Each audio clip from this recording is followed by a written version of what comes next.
What is going on, guys? I hope you're having a happy and healthy day. Today, in this episode, our topic is what if you could only have one arcade game. In fact, as we go through this, we're going to be talking about Arcade1up, AtGames, iArcade. But imagine you could only have one. All those people out there that have filled their entire game room with dozens of arcade. What if something happened in your life? Something that made it change where you could only have one. I'm not talking about like your spouse or your wife or your husband or someone came in and said you have to get rid of them. It's something else, like you had to move. But you could only have one. Yes, it's kind of like a desert island episode again, but I have something to say because I realized recently I don't own my cabinet yet. I don't own my one arcade game cabinet yet. You may already, and hold your breath on commenting down below until you hear this story. This story, wow, that music got weird. This story is something that I've been wanting to explain in a podcast for a while because it really, when I did a reflection on it, I was like, really? This is, I found myself, you might say, in the sense that I was telling people a lie. I was telling people this is my favorite game, and this is my favorite console, and this is my favorite arcade, until the challenge really, why is this music doing this weird thing? Anyway, so before we jump in, I want to let you know, why did I pick this song? It was random. I want to let you know that this is your last chance to join. There's a link in the description if you want to win an OLED Switch. There is 7 hours left. That's right. We're going to be finally doing this giveaway. I did make it to that 10,000. I have to skip this song. Oh my God, what is going on? Okay, so, and then we'll jump into this topic here. That was not a part of the plan. That was not a part of the plan. It better be good. Okay, I'll go with this song. Okay, so check this out. We got this thing going on, but I want to tell you where this all stemmed from. This is an actual thought that I had. It all became clear to me when I was watching The Gaming Historian. Now, The Gaming Historian is a fantastic content creator.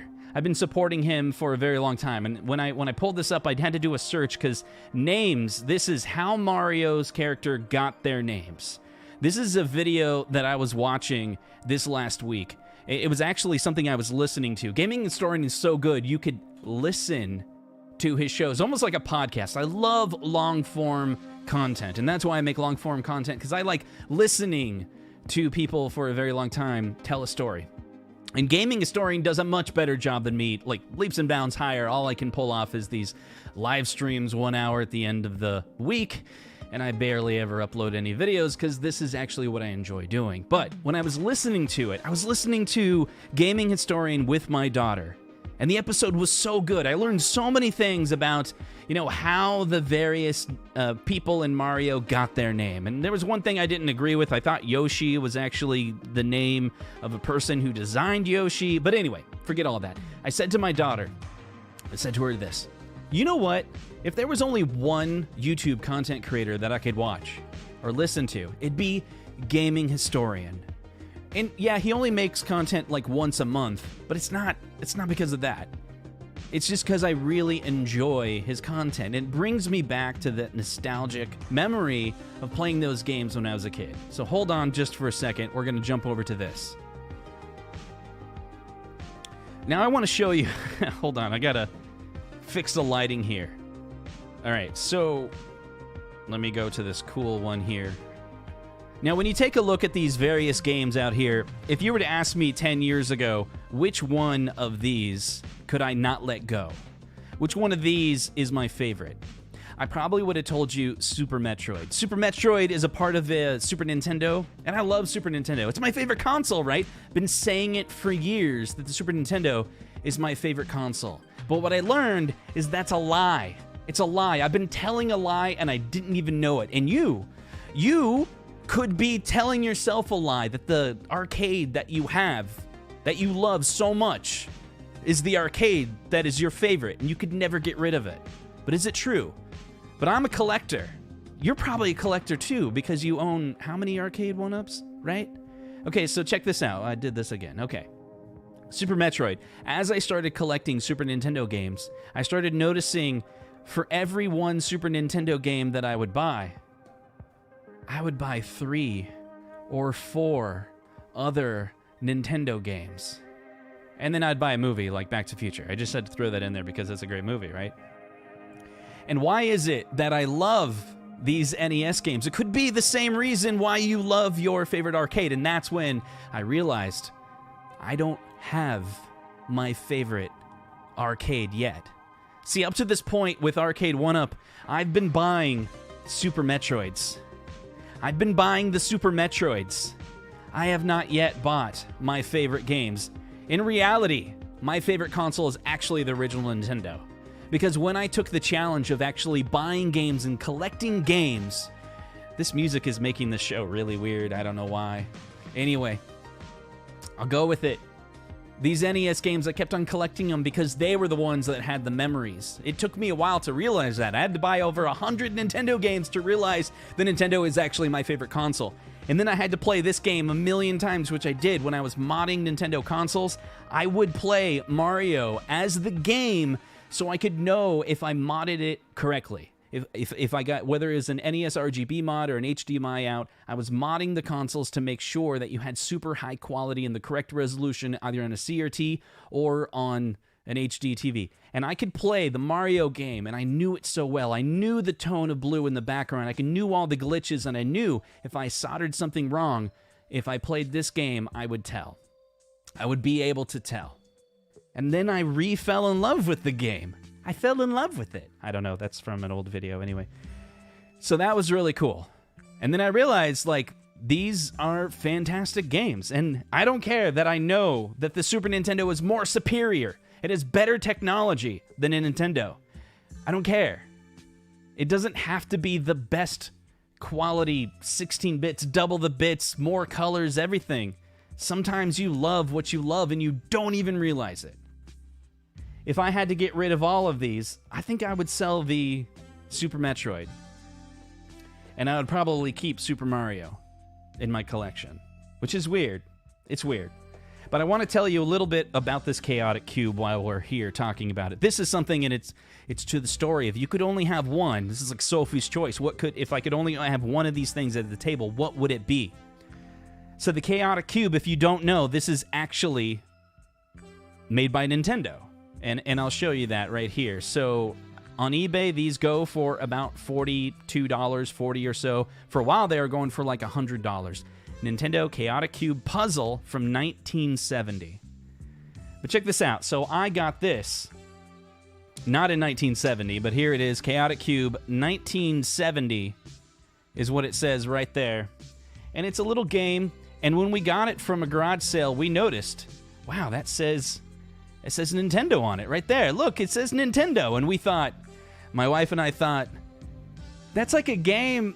Nintendo must have been a Japanese word that just meant game. You know, we didn't understand. We didn't understand that this was actually made by Nintendo. And we got this about 15 years ago for 50 cents at a garage sale. Do we still own it? We still own it. Do you know why we still own it? Because of the story. This was a beautiful day that I was going out garage sale hunting with my wife. I like deals. She likes deals. And we found this amazing deal. I can never get rid of it. It's precious to me. It's worth more than $40. Okay, we're going on and on. So what's the point? It's possible that you don't own your favorite arcade yet. Do you? And I was thinking about the cabinets that I own. Whether it's the iArcade. You might love the iArcade for quality. And I think I'm going to bring on a few guests because I want to hear what they have to say about what I'm having to say. I'm reading the chat now, and it's not what I thought it was going to be. Anyway, so let's bring on some guests and see what they have to say about this horrible position I put us all in. We're trying to get close with our inner feelings here, right, on this show. What's up, Jeff? What up, Mike? Justin, how's it going, guys? That music was god-awful. Like, honestly, sorry. That was the stupidest thing I have ever heard. Nobody is better off for hearing that. God have mercy on our souls. I don't know. I'm sitting here still trying to figure out what a chaotic cube is. I've never seen that before in my life. Chaotic Cube describes the sales of the GameCube and how they did in the console wars during that generation. All right, so that part of the show is over. I promise now. Okay, so I formulated this thing, and I'm gonna start with you, Michael B. I almost called you B, but I was thinking your last name anyway.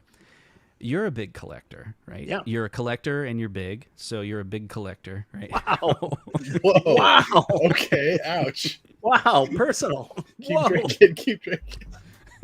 I keep digging deep on this, huh? And I think you owned a huge collection. Yeah. And then you sold your collection. Yes. Are there still some things that you kept in that collection? Yeah, I kept all the stuff that I had when I was a kid. I kept all my childhood stuff. Yeah, that's interesting. What about you, Mr. Rainwater? I have about, I don't know, probably 300 NES games, but they're in bins in my garage. So I still have them, but So can I go back? Like, you have Super Metroid there, and then you break out like Super Mario Brothers 3, Super Mario Brothers, and then Super Mario Brothers 2, which, if anybody here is an NES fan, they're shouting inside. They're like, it's actually Doki Doki Panic right now. Anyways, you have those 3 Super Mario Brothers games. Can you remove Super Mario Brothers 2 again for a second? You want me Just to like remove? Yeah. Take that up. Why in God's name do you have a box copy of Super Glove Ball? You're like, look at all these amazing Nintendo games I have and Super Glove Ball. Okay, so I never played this as a kid, but I wanted to. And I finally bought it, and we played it. My wife and I, or my daughter and I, played it 2 or 3 times, and it's kind of fun. You have it's a the Power only Glove? game that. Yeah, I have 2 of them. I have the child version. oh, so you can dual wield and be like, Well, I so there's 2 versions. There's a kid version, which I had when my daughter was younger, and so she could actually use the smaller Power Glove, and then I had the larger Power Glove. We played that game. It was, if you have everything right, the CRT and everything, it's a fun game for about 10 minutes. I don't know that I've actually ever played it, to be honest. I think a lot of people fall in that category. They know what it is, they've seen it, but never played it. Yeah, I think it's the only one that actually works with the glove. Like, for real. I thought you could use the glove to play just like regular NES games too, couldn't you? You can. Yeah, but it wasn't made for it, right? No. It's like not really playable. It's #unplayable. Can you play Rad Racer with it? No, that's all fake from the wizard. Son of a bitch. Yeah, that whole like he's playing it like this, not real. Like you have to play it like this, or I don't know. Yeah, you gotta use the controls that are on it. It's weird. Yeah. Okay, so enough about Super. I thought we were gonna have a debate about whether or not Mario 2. Come on, like it's Mario 2 in the U.S. It's our heritage, it's our culture. So your one game, Doki Doki Planet is awesome, but couldn't your one game just be Mario All Stars, and then it covers the full gambit?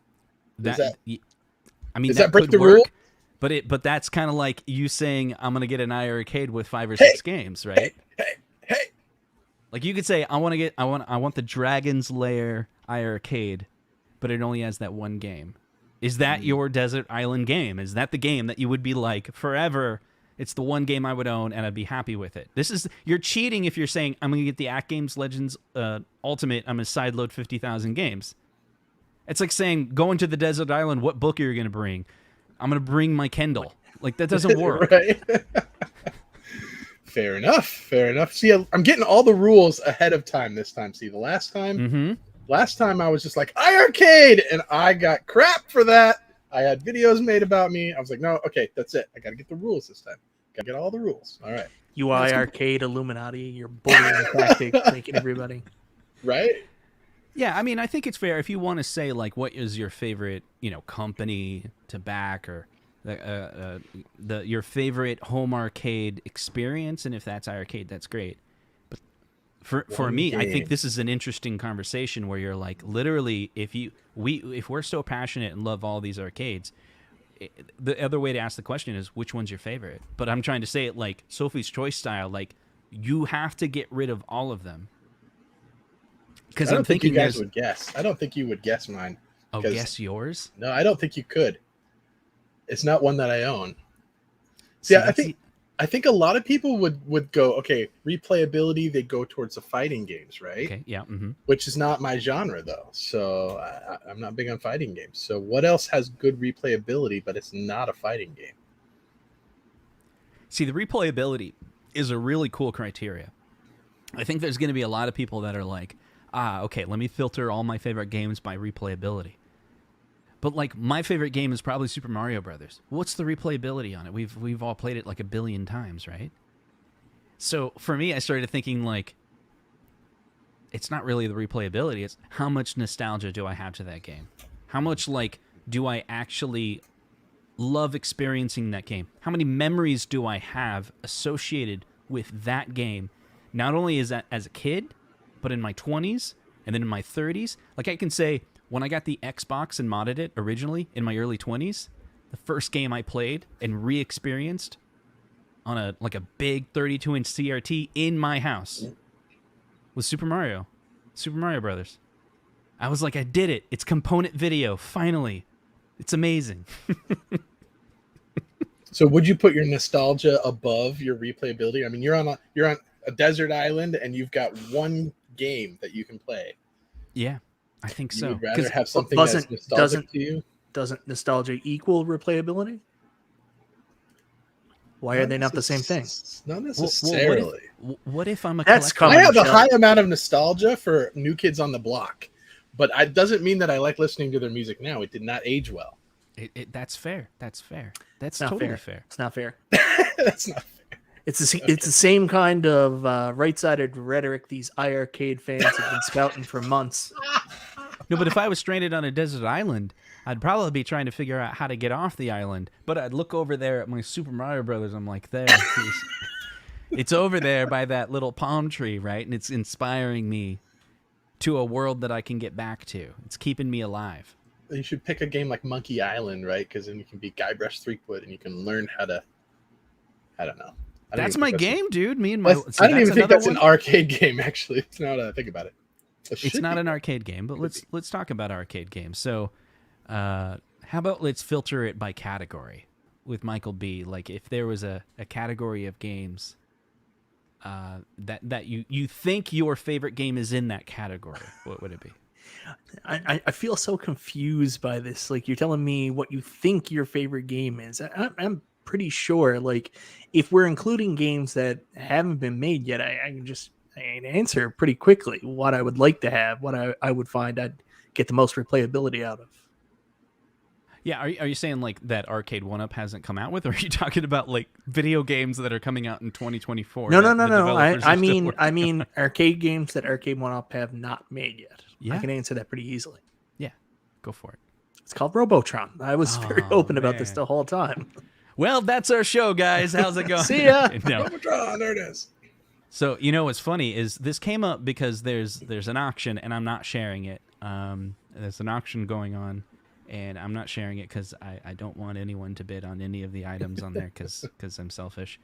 And there's a Robotron on there, actually. Oh, nice. That's good stuff. But it's a pretty good one because it doesn't have Robotron in it, so it's going for like nothing.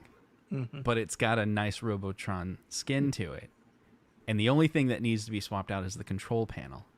Oh, and it's what did someone do? A Multi-Williams with it? No, they put Altered Beast in it. So it's got Altered Beast in it. What? It's got an Altered Beast control panel, but in a Williams control panel. But Arcade Shop sells the Williams control panel replacements for it's pretty cheap.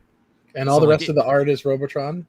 Yeah, the rest of it's Robotron. And then it needs a new monitor. But I think the last time I saw it was like $60. So it's like, that's a pretty good deal for a Robotron if you need to work it up, fix it up.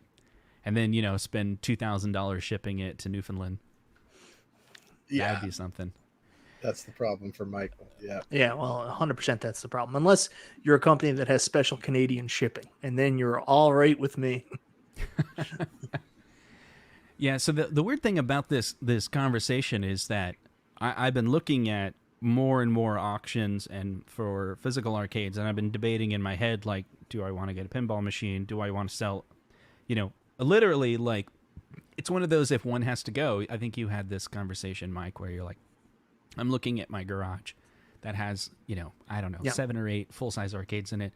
And then I'm running out of room there, but part of it is like I want to work on some, and then I'll resell them. So some of them are projects. I know I'm going to resell them, But then I'm like, I got to get some of them into my house. And I'm still coming back to, I would probably buy an Arcade1up version of some of these to put like physically inside my house, because I don't have very many physical arcade machines in my house because they're just so big and heavy. They're literally hard to move in.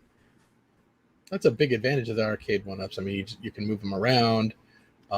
Once you get them all working the way that you want, they don't tend to break down as much as like a regular arcade machine. So yeah, I get it.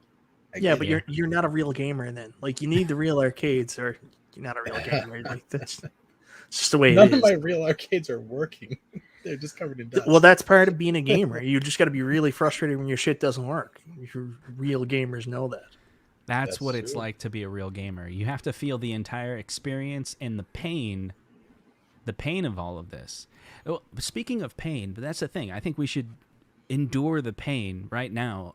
Talk about some of the cabinets that you own, and if you like had to get rid of them, which ones would be painful? My boss was recently telling me about this. Like, there's some decisions that we have to make in our career path for a few of us, where it's like you go in this direction, going in that direction, and I couldn't describe like the frustration that I had, and he said to me, "Yeah, it's painful, dude. Like, what you're dealing with is pain, because it's like, if you go this way, it means you're not going to be able to experience this. Yeah, that's pain. Like, but you have to make the choice, right?" So I feel the same way. Obviously, we may not have to make the choice, but hypothetically, let's say you did. So I'm thinking B. I keep on saying B. Michael B. If I were you, I'd get rid of every cabinet that's behind you. Like, they're gone. Like, No, you've already told me that. You're like, turf. Well, three of them look like the exact same thing, just a little different sizes. But no, the Legends Pinball and Legends Ultimate are entirely different. And the Legends Ultimate Mini, you can turn it on its side, and it's for vertical games right now. So, yeah, I mean, I had the the Neo Geo MBSX up here, but that didn't really feel like a multicade. That felt more like an Arcade1up. It was like a dedicated multicade. That's what I'm calling Arcade1ups now. Dedicated multicades. Had the original art. You know what I mean? So that could go down in my space downstairs, and this is Multicade Junction up here. Multicade Junction. How many arcade rooms do you have now? 3. 3. I guess I shouldn't be shaking my head. I don't think I technically have 3, but like my family room has Golden Tee in it, but that doesn't count. It's just like one game. Yeah. Does it count if the room has got arcades that are still in the box? Then Nostalgia has 19.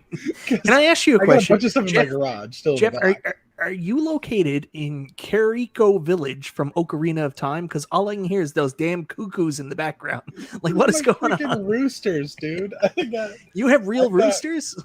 Yeah, I've got 2 roosters and 4 hens. So, and you can hear, because I have the window open. My air conditioning is not working. A lot of times I'll have the window closed because my AC is running. Yeah. But yeah, and those things, you think you hear about, like, roosters, they crow in the morning to wake you up. No, and then they continue to crow throughout the day and the afternoon. Like, it doesn't stop just because of that. And then if they see anything out in the woods, right? Like, we have a mountain lion. Just got some pictures from the trail cam next door. There's a mountain lion at like 3 a.m. So there's a mountain lion out there somewhere, and the rooster sees it, flips out. So yeah. I don't have dangers like that near my house. None of those. You've put your channel wrong. You should be called the Arcade Barn. Like, that should be it. That's what you're doing wrong. Okay, so 19K Fox does like a 12-hour stream of just his attract mode. I thought I could just point it at the chicken coop, and you guys could just watch my chickens for 12 hours. The problem with that is they sleep at night, so it's really boring. See, that would go viral if like it's like a egg was hatching or something like that. Like, have you? Or Bobcat gets in there or something. Yeah, that'd be great. Oh, that would be crazy. Like 5 years ago, the world stopped with one of those. I remember just like all day we were watching like birds hatching, and like it was all over. Do you guys remember that? It was like all over social media. I could just get like we could hatch some baby chicks, and I could just have the baby chick cam going 24 hours a day. Why not? Incredibly boring. Well, my favorite cab that I would pick, would actually be. I thought about this for the last half an hour, and I thought, like you said, nostalgia, replay value, and a lot of games came to mind. But ultimately, I think I would want a Mario Kart cabinet. Interesting. Yes. There's a lot of replayability. There's a lot of nostalgia. It's just a fun game. I mean, you could just get hours and hours and hours of fun out of that, and then you'll want to keep coming back. It's a game that you never get tired of. Yeah, that's pretty fair. It's a good one. Got Mike thinking. While we do that, those in the chat, it's time. What I'd love to hear is like a 3-part question, a 3-part answer. You know, which game is the one game that you would want in your arcade? And let's see, was there 3 parts to it? I only thought the one. But I guess the second part is, do you have it yet? You know, do you have that favorite game that you want? Oh, I know what it was. It was, what is your favorite game? Why is it your favorite game? And do you have it? So that's the question. What is your favorite game? Why is it your favorite game? And do you have it? If you're watching on the replay, I'd love to hear your comment down below. What is your favorite game? Why is it your favorite game? And what was the third one again? I forgot already. See, no one's listening. It was, what is your favorite game? What is your favorite game? Why is it your favorite game? And do you own roosters? Something like that. I don't remember. There you go. A Mario Kart. Let's see. A Mario Kart would run every bit of 8,000. I think he's talking about a real Mario Kart, but like Jeff, you're talking about like a home arcade version, not ice home arcade, affordable home arcade. No, I mean like a full-on Mario Kart arcade. Like you want the real deal. Oh yeah. Oh yeah. If you only get one, you want the real thing, right? You only get one. That's another good point. Okay, so like, you're on a desert island. You have the real arcade, and you're like, "This is awesome." And then a capacitor blows, and you're like, "Shit!" I mean, that's where the capacitor store. Well, that can happen to any of these, right? Yeah, like okay. I mean, that's like saying fair. I'm going to bring my book, and it's like, well, those pages are going to get dirty from all the dirt. It's like that's not the point. You're not. You're not focusing. That there's not an arcade mechanic also on the island. That's right. He came with you. I brought Tony C along with me. He's on the island. When something breaks down, I call him It's just Retro Ralph with his like what was it? His coat hanger and his gloves. He's ready to fix your CRT. He's on the island with me. No one said, "Hey, we're making the rules up as we go." Yeah. So Ralphie, okay, console fanboy. He likes to follow the rules. It's Run and Gun 2 because it has alley-oops.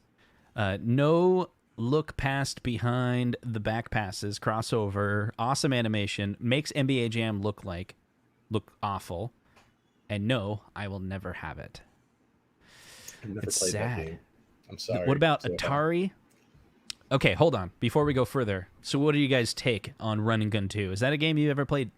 Console Fanboy's been talking about this game being the best game of all time for years. So I know he's not trolling us. Like this I have to take his word for it because he's been talking about it forever. But I've never actually played it. Who makes Run and Gun 2? Is it a Konami arcade game? I'm not sure.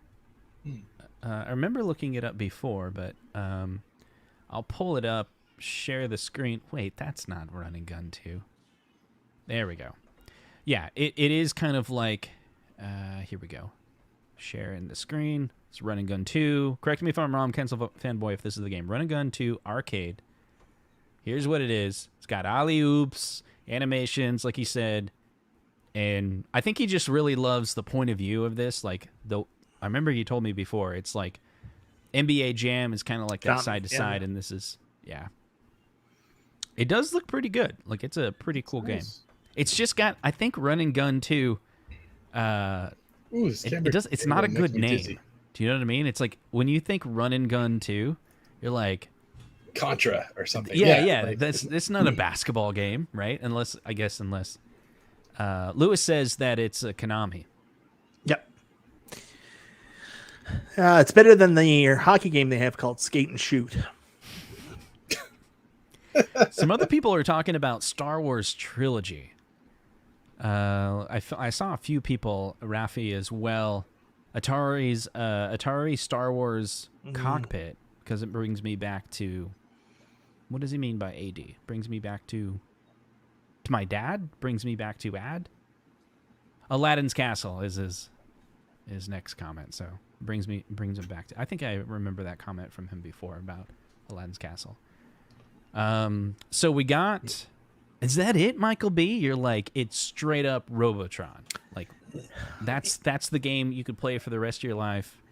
Is it because of Robotron. nostalgia or because of playability? No, it's not nostalgia at all. I don't actually have any nostalgia for Robotron. I just fell in love with it. I played it and I was like, wow, this is almost the perfect game. Like once you understand the mechanics, the gameplay, and everything like that, yeah, man, Robotron is right there. Twin stick shooter. Is it crazy. that good? Because here, Yes. look, man, I have a lot of respect for you, but I've never this sounds like I'm about to say something disrespectful. Oh no, that's okay, that's man. not- I got wide that's not what I'm shoulders. saying. But I've let her No, respect no, you. no, no. You But told me I was really big earlier. no, I mean, I can't imagine it's going to get much worse. No, that's absolutely really not what I'm hanging on talking to about. that one. Let me explain to the audience, okay? If you haven't been following Michael B for 10 years, you should be. Yeah. Go back in time and follow him for 10 years. But before he did all this Arcade1up junk videos, It's true. he made real videos, right? Boy, you've been doing this for a while. I'm scrolling forever. When do I get to the real games? When you are a real gamer. Oh, There we go. There we go. NES games. So, I mean, how many NES games did you own at your peak? In the 700s. Yeah. So, did you get the full collection then? No. The full NES North American? I got pretty close. I was up around, I think, like 713. I'd have to go back and look. Yeah, I think it's 750 or so, right? Yeah, something like that. So, anyways, it's you can see the whole wall of games behind me there. Jeez. Right. So what you're telling me is, and your YouTube channel was buying these games, collecting the games, playing the games, making reviews of the games. So think of his Arcade1up, iArcade, Unico review videos, but for NES games, right? And you're telling me, out of all of these games behind you, Robotron. Now, of course, the game was only arcade games, but is it true that, like, even competing against NES games like Robotron, because of the game mechanics, all of that, it's a great game? Well, no, you're asking a different question now, because now you're asking what's the one game I would like to have there, and it's not Robotron. You asked me arcade games, so we're talking about specific segments. I've been very clear. Nothing has ever changed. The Legend of Zelda: A Link to the Past for the Super Nintendo is my desert island game. It's my ride or die game. Chaos. No, not Dr. Chaos. No one wants Dr. Chaos. Yeah, that is fair. I did change it, but the fact that man, that came across mean. That's not what I meant, right? What I meant was you, like, literally for 10 years have been playing games to review them, and then doing this with Arcade1up as well, where, like, you're not a collector that doesn't play the game. You're a collector that plays the games to death. And you're saying, like, Robotron is a kick-ass game that you would love to just play for the rest of your life. That means a lot to me. Like, I got to take another look if you say, because this whole time I thought it was some weird nostalgia trip that you have where you're like, oh man, the game is so great because my father played it with me when I was 3, which is all valid reasons to love a game, but it's not a valid reason for me to love the game. No, I have zero nostalgia for Robotron. Didn't even know about it. Came across it through a couple arcade collectors. They explained it and they said, you just got to play it and see. I mean, if you start to play it, and, like, here's the thing. There's a lot of people, and this is where one of my NES collecting things really pays off. You find out very early on when you're playing retro games that graphics really don't mean anything. Like, there's a game called Kabuki Quantum Fighter. Looks like a piece of shit. Really does. Like, it's terrible, but it's a great game. Like, sometimes graphics, they don't make up the whole story. So if you turn on Robotron, it's super simplistic. I mean, you got, like, a little character that looks like shit shooting a bunch of characters that look like shit. But once you actually start playing it and you understand the complexity of it, moving around, the little interesting details of actually playing it, it is fantastic. Yeah, there's Kabuki Quantum Fighter. It looks like shit. Oh my gosh, but he's fighting enemies with his hair. Yeah. Well, maybe it doesn't look as bad as, like, it's got more of a Batman type look to it. Oh, that's Konami for sure, right? That's straight No. up Contra. No, Nope, not Konami. I'm trying to remember who made Kabuki Quantum Fighter now. Well, you're right. I mean, it's the gameplay trumps the graphics every time. I mean, graphics are important. Yep. But a good gameplay, it doesn't matter if the graphics suck if it's got really good gameplay.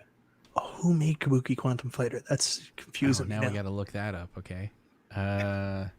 Let's see.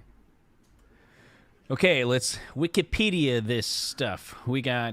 Here we go. Human Entertainment, published by HAL Laboratories. Oh, HAL, yeah. So Kirby made Kabuki Quantum Fighter, you know? I see. Relatively good company. Here's a funny one. Rare actually made Nightmare on Elm Street. So I love Nightmare on Elm Street for the NES. Everybody hates it, but it was actually made by Rare, believe it or not. It was one of their early games. It's kind of a rare hit.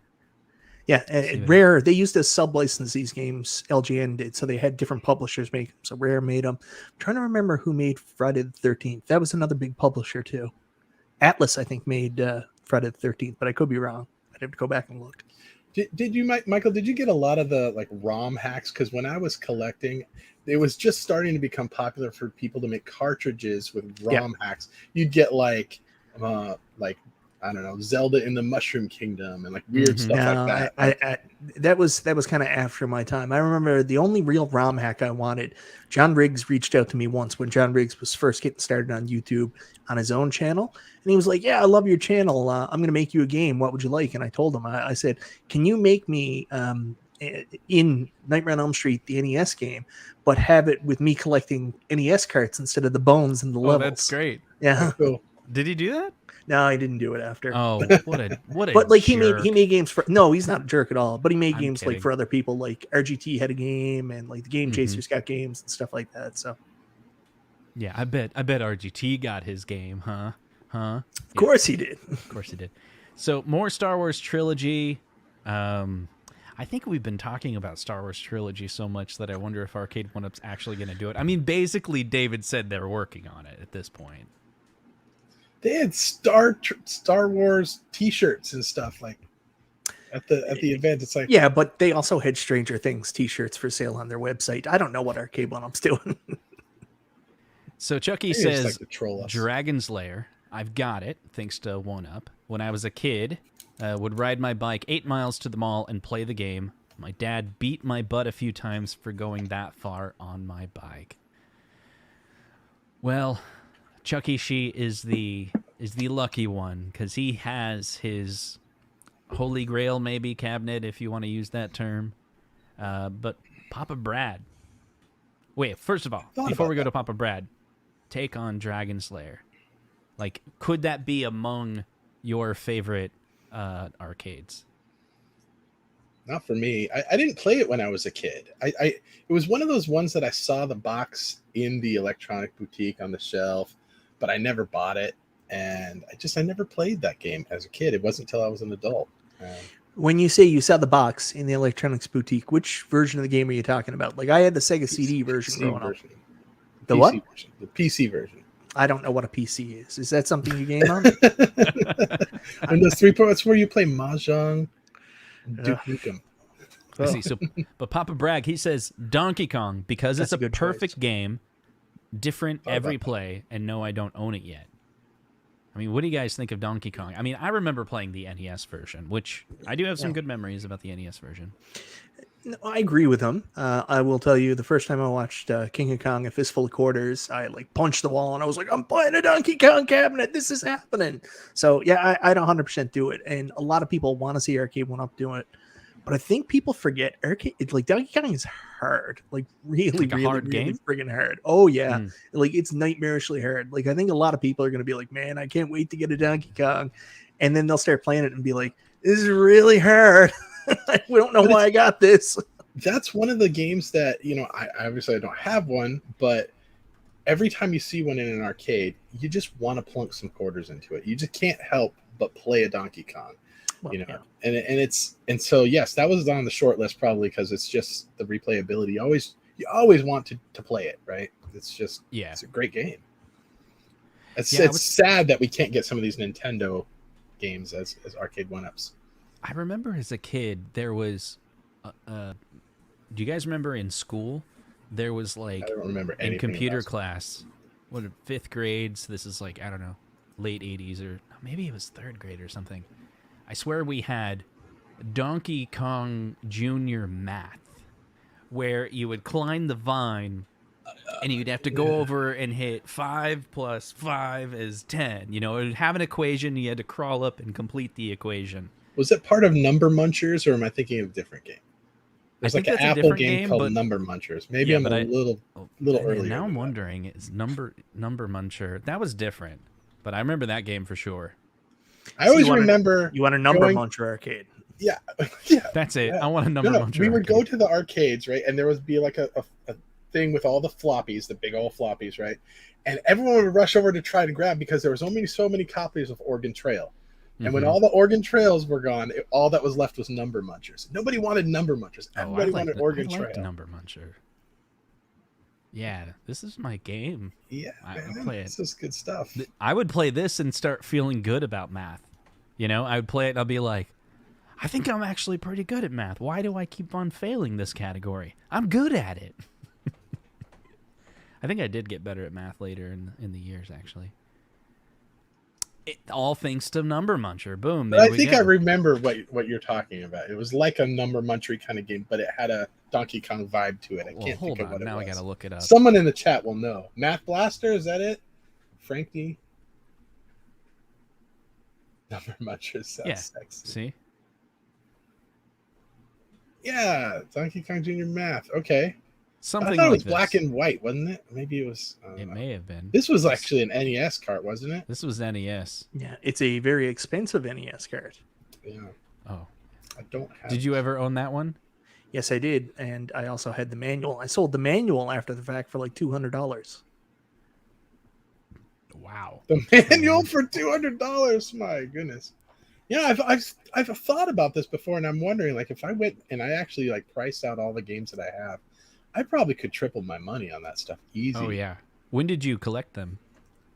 Oh gosh, it was back when Pat was doing the all of the when he would go to swap meets or whatever he called it. I can't remember what he called that show.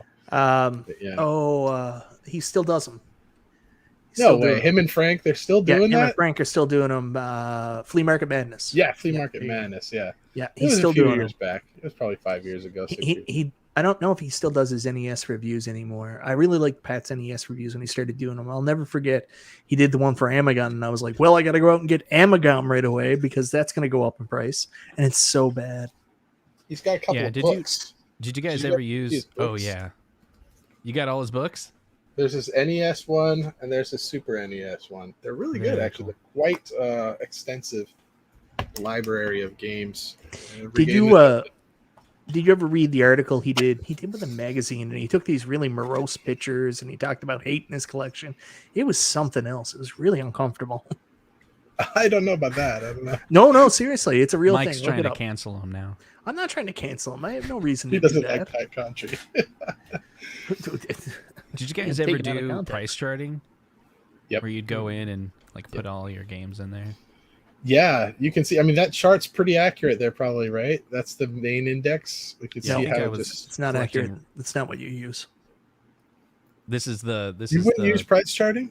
No, price charting is not accurate. What you do is you use eBay, completed auctions, sold listings. And then you do that where this takes its data from? Not in Canada. Well, nothing works right in Canada. Because it's straight up like pulling from database. Like, I thought that's where it was pulling that from. Yeah. But not in I was never a complete inbox guy. Loose cart all the way. Because I didn't see the point. It's a little bit. It's a little bit different too. Like there's a lot of stuff with console collecting that's so different. Like in terms of how good the game is, the quality of the game, quality of the box, quality of the manual, all that stuff. And like some of these things get lost in translation. So someone has like this torn up Zombie Nation with like a manual. It's got like gum in it, and they're like, "Yep, $700, please." And you're like, "No, it's not how it works. It's not how it works." So Sir Sega, he says, Sega Afterburner R360. Played it a lot at Disneyland as a teen in the summer of 91 because it's awesome. And let me guess, he doesn't own this one. But he gave us the game and why. Do you guys ever play that one? I don't think so. Doesn't ring a bell. I mean, you guys played Sega Afterburner, right? But what's the R3? That's the one where you put on the VR headset to do it, right? No, this is the R360. Oh, that one. Oh, I seen Ralph play that at the Galloping Ghost. Yeah, that's where Didn't he almost vomit doing that? Yeah, I think so. So the R360, he's saying he played it in Disneyland in '91. That makes sense that Disneyland would buy that one. And yeah, he doesn't own that one. Didn't Sega have like 3 in distance? I think probably. Sega had like a World Fair somewhere. I thought it was at Disneyland or something like that at one point. Maybe. I gotta go check. I got a friend. His name's Tyler. He does this show called My Retro Life, and he did a big convention thing for going to like a Sega thing. I gotta go back and check that and see where that was. I thought for some reason that was like at Disneyland where he went to see the Sega stuff. Yeah. Tyler V, thanks for the super chat. He says, "Why no Gauntlet Legend?" I think you know why, Tyler. Why don't you tell the audience? I played this game like a month ago, and we played it for about 45 minutes or something like that. 4 players. Mm-hmm. I wanted to end early, but I felt bad walking away from the other 3 guys. That really? I just was not feeling it. I was not feeling it. I'm like, I thought I remembered this game being better. That was one where nostalgia was like higher than the game itself. It's a pretty cabinet. This game? But it's so repetitive, and it's every level is just... It was almost more fun just making fun of the fact that we couldn't figure out which direction to go. Oh, I see. But it was, it gives you the arrow. Eventually, when it's like, okay, stupid, go this way, it gives you an arrow. But it's just, after about 15, 20 minutes in, you're kind of like, I'm done with this. And I can't. Maybe Tyler he really got into it. I want that to be my only one. Well, that's the thing. The other thing about this is there are no wrong answers. It's all subjective to what's important to you, right? Yep. Yeah, but I think the reason why, the why, is the interesting thing. He says, thanks for another super chat, Tyler. He says, I want to see Area 51. Game Genie, how about those send-in light guns on the iArcade? Give Justin and us the scoop, bro. Someone please give me classic shooters. Is that why we haven't got the bangers yet? They're waiting for those light guns to come out for it. No, and Jeff, I'm going to tell you, I don't know if bangers was. Don't ruin it for me. I don't know if bangers was a good term. Again, bangers may be a relative term. Like Papa Brad was watching our show Friday night, and he listed some games I liked when I was playing the Jaleco arcade, and I said they're good, B minus games, and he was like, no, they're all A titles. So again, it's all subjective. We got to put the minus and plus modifiers in it now. It's not just a B; it's a B minus. But like I was playing these games, and I was saying like these are all good, fun games. There's fun games on this. Every one of those is on the iArcade already, right? But that was what he was saying. That's what he was saying, and that's what a lot of people were saying. And I was like, yeah, that's fine. That's a different way to play it. But then he was saying these are all A games, and I'm like, But if they're A games, I mean, like, what do they mean by bangers? Like, are bangers more games like what was on the Jaleco collection? Because I think they're good games and they're fun, but they're not the kind of shit that's going to bring people in or make people feel warm and fuzzy about owning an iArcade. They're just saying, oh, cool, it's another okay game to play. Well, this is why I think, like, yeah, you're right. Bangers is subjective. I think if they come out with like an Atari collection and it's like, okay, we've all got, there's like 3 or 4 different cabs now that all have Atari stuff. Are they considering Millipede, Centipede, Missile Command? Are they considering those to be bangers? Because if they come out with that, are we all going to be like, that was what you meant? See, you're 100% right. And that's the problem with the iArcade a lot of times too, because they'll come out with Space Invaders, and that's a really big title for any company to get, one of the most important arcade games of all time. And then people are still going to complain about it because they're going to be like, I wanted a modern game. So yeah, all right, it is right. We took over your show, I'm Justin. Calling it. No. We should continue, but I see a fun game coming up. Uh-oh. Everyone in the chat right now, give me the reason why bangers is a bad word to use for game. Our first one is bangers. So they're a British sausage fest game. Sweet.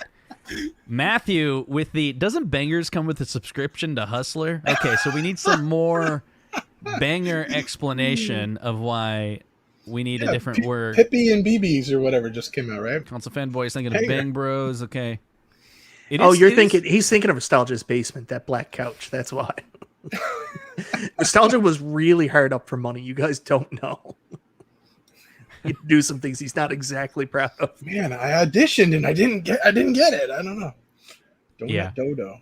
It's funny because like I'm looking at this cabinet. I did get a Zaxxon. I'm proud of it. $400. If you guys know me, collection deal, right? So I don't mean to brag, but like I'm sure freaking Michael B down below would be like, I got Simon Quest NES game for $4 and it's worth. I mean, I guess I did earlier when I was like, hey, check this out. I got this chaotic cube for 50 cents. Those are cool moments when you're able to especially if you're a deal follower. I mean, like literally the whole content leg of my channel where I'm just like talking about deals is like, I don't know, it feels special when you get something for a low price. So do you have that price charting website still open? Yeah. Yeah, go look up Kickmaster. He's like, okay, I can brag. He's like, I got this. Let's hear about your awesome deal. All right, let me pull it up. Kickmaster.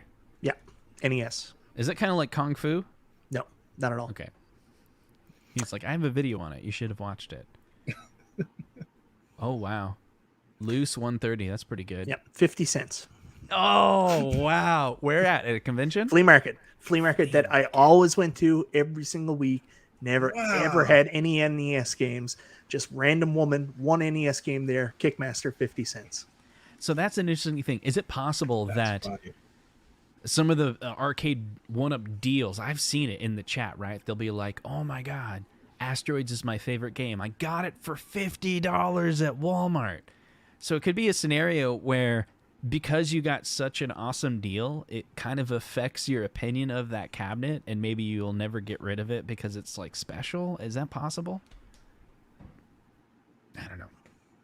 Yeah, that could be. Yeah, Rainwater's like, yeah, that's a good thought. Just well, I mean, I can't. I don't think I've paid more than $300 for an Arcade1up. I just don't. And always go for the deals. I always just get the deals. Where'd you get your Star Wars? $250. I got it in Snoqualmie. Tony C told me about that when I drove over. It took me about an hour to get there. Okay, so it went on sale for $250. No, it was at some dude's house. Oh, in some dude's house. He had house. that and a Rampage. I went there and I said, well, and actually both of them he was selling them for $250 each. Yeah. And I said, well, can I just get? And he goes, well, I don't have the Rampage anymore. Someone came and got that. And I'm like, wait a minute. They bought the Rampage and they left the Star Wars? Oh, wow. And he's like, yeah, that's all I got left. I'm like, I'll take the Star Wars. Thanks. Do you remember the time when Rampage was considered to be like this really exciting get cabinet? Like I bought a Rampage for like $200 and I posted it and I was like, hey, I got problems. I just got to have them all. And everybody's like, whoa, sick. You found a Rampage. And I'm like, yeah, it's Rampage. So that makes me think of the other question that I have. Wow. Remember they were going for like $1,000? I just looked on eBay. And well, that's why it's like I see you guys talking. I see people all the time. They have these videos like, hey, this is down from whatever, 600, 700. They're down to 500. And I'm like, tell me when it's 300 because that's not a deal to me yet, Yeah. But not everybody has Tony C. So let's go to the next phase of the question. Let's go with Rainwater. Is there any cabinets that you have sold? That you, not because you modded them and resold them to make a little bit of money, but just straight up, you bought the cabinet, you played it for a while, and at some point you're like, you know what? I'm going to sell that cabinet. And so you put it on some. I have not actually sold any of mine. No. I do have 3 of those $18 Mortal Kombat countercades, which are specifically being held for birthday gifts. Hopefully they're not watching this, but or Christmas gifts. I mean, I'm keeping it for Christmas. But so those ones. But no, actually, I haven't sold any of mine. Yeah, that's interesting because I did sell, I think 2. I guess that brings me to the next question. I have a hard time getting rid of stuff. Justin, did I possibly inspire the show? Is this why we're talking about this? Maybe. Maybe. That's not the answer you wanted to hear from me because you're trying to help Michael. Is that what you're saying? Yeah, so you're saying you haven't really sold anything. Is there anything that's in your list of cabinets that you have that you're thinking about selling to make room, or because you just don't like it anymore? Well, I mean, I'm looking at stuff like, for instance, my 12-in-1. Okay. With which doesn't have leaderboard support, right? And then I look at the Centipede cabinet, the new one.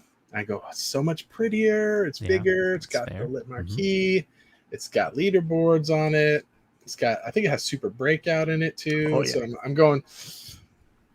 But again, I don't want to spend $600 or $700 or whatever it is for it. So it's like $499. If that comes down to my $300 price point, this thing's gone, and I'm going to get that one. But I have to see the value in that upgrade, basically. Right. But that's a trade-in, right? You're like trading up, type of thing. So I mean, it means you like the cabinet. I'm out of space. I'm totally out of space. I see. So Michael B, let's go to you. So, which cabinets have you that you've sold? What would you say? All right, go ahead. Oh crap! I'm sharing screen. I'm sorry. No, let's hear your list, bud. Let's hear your list. You want to know which cabinets I sold to make room? Yeah. All of them? Well, I sold Pac-Man 40th Anniversary. I sold the original Street Fighter. I sold Rampage. Can't type that fast. Okay, I'm gonna have to just abbreviate. So Street Fighter. Yeah, go ahead. Rampage. Final Fight. Okay. MK.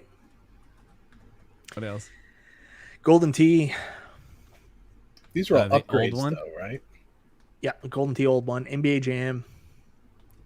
Now, what's interesting about it... Okay, I won't go there. Okay, continue. What else did I sell? I sold my Midway Legacy 2021 model. What'd you say? The Midway Legacy. So another Mortal Kombat? Yeah. MK 2nd edition? Yeah. And I don't know if you can call this one a sale, but I also traded my Capcom Legacy Street Fighter cabinet. Right. Traded Capcom. And also Marvel Superheroes. Marvel Superheroes. Oh, man. Also, anything else? No, that's it, I think. Okay. So, Mike, let's go through this list here. So, Pac-Man 40th, why did you sell it?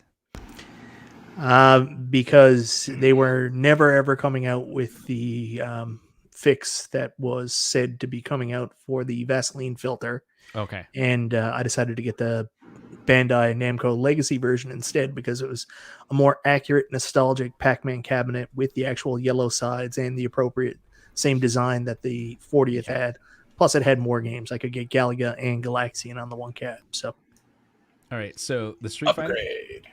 Yeah. Street Fighter was when I came up with the brilliant idea of making more room in my arcade by consolidating. So I said I'll sell Street Fighter and Final Fight and get the Capcom Legacy to consolidate those games. Same deal with Rampage and the original MK. Okay. So you got that, and the Final Fight, right? So all of these were consolidations. Yep. Golden Tee, why'd you get rid of that? I bought it on clearance when I bought my Frogger, and I was really excited to get it. That was a unicorn here in Canada at the time. But I realized I wasn't playing it a ton. There was a bunch of other games that were coming out that I wanted, so I sold it to make space. Okay. Why the heck did you get rid of NBA Jam? I got rid of NBA Jam because I had 2 new 4-player cabinets coming, and I only had room for so many 4-player cabinets, and I said... I don't want to get rid of Turtles. I don't want to get rid of Golden Axe. So NBA Jam is going to be sacrificed so I can get X-Men and Simpsons. Okay, so making room. But now you have a third arcade. Now that you have that extra space, is there anything on this list that you're thinking, oh, man? You know what I did, Justin. Why are you trying? I'm trying to sugarcoat it. So NBA Jam, I'll tell you the truth. A little while ago, there was a deal that came up, and I can't remember if it was on TSC. I think it was TSC. They had the NBA Jam bundle that came with the cabinet, light-up deck, and stool for like $200, and I missed out on it, and it killed me. And I was like, I really started to think I wanted my NBA Jam back. Then, of course, we had the Shaq NFL Blitz thing that turned out not to be NFL Blitz, and we got that really horrible Shaq Jam NBA XL cabinet. So I was like, well, maybe I'll get that, but I hate the art. But I didn't want to get an NBA Jam again unless I got a really good deal. And then out of nowhere, as I go to my marketplace every single day and type in arcade to see if there's any real arcades, pinballs, Arcade1up cabinets available, there was a really good deal on an NBA Jam, the same bundle I just mentioned that went up on the shopping channel that day. It was like $400 Canadian. So I jumped in. Now I have NBA Jam again. Oh gosh, it's the same original one, right? Not the upgraded one, not the Shaq one or whatever. I wouldn't want the Shaq one. I don't want Shaq on the side of anything. If I get an Epson Eco Tank and Shaq's on the side of it, I'll be like, I would like it just gray. I got you beat though. I have 2 NBA Jam cabinets, both of which no one owns 2 NBA Jam cabinets. I have you must be rich. I went to Walmart. They were $100, so I bought 2 of them, and they're still in the box in my garage because I don't have space for them. Man, that's not a collector. That's a hoarder right there, man. I do have a hoarding problem. Yes. So I'm not Nostalgia, who, if you guys don't know, is a piece of shit. So Nostalgia.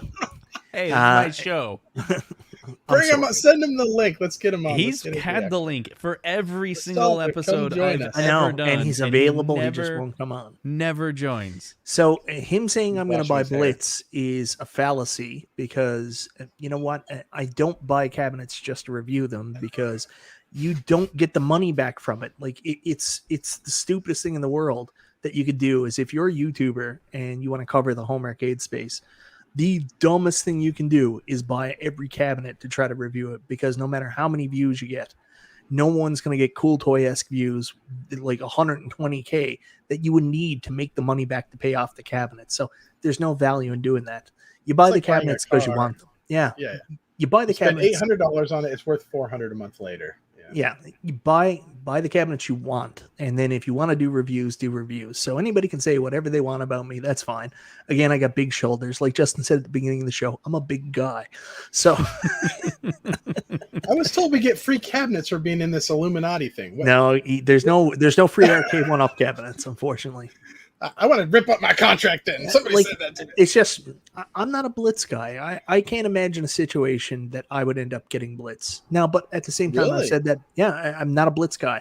That was well clip after that, Zohar, clip that, because, you know he's going to get Blitz. No, well, Nostalgia's done this to me before. I said I wouldn't get Tron, and I got Tron. But I will admit, I do, as some people say, I have a shopping compulsion. So, if Blitz comes out, and then it's just sitting there in the brick and I come by it, I'll start thinking about it. And then my evil, I don't know what you call it, traitor brain will be like, come on, man, get it. It's just there. Get it. I have the same problem with board games on Kickstarter. Trust me. I feel you. Yeah.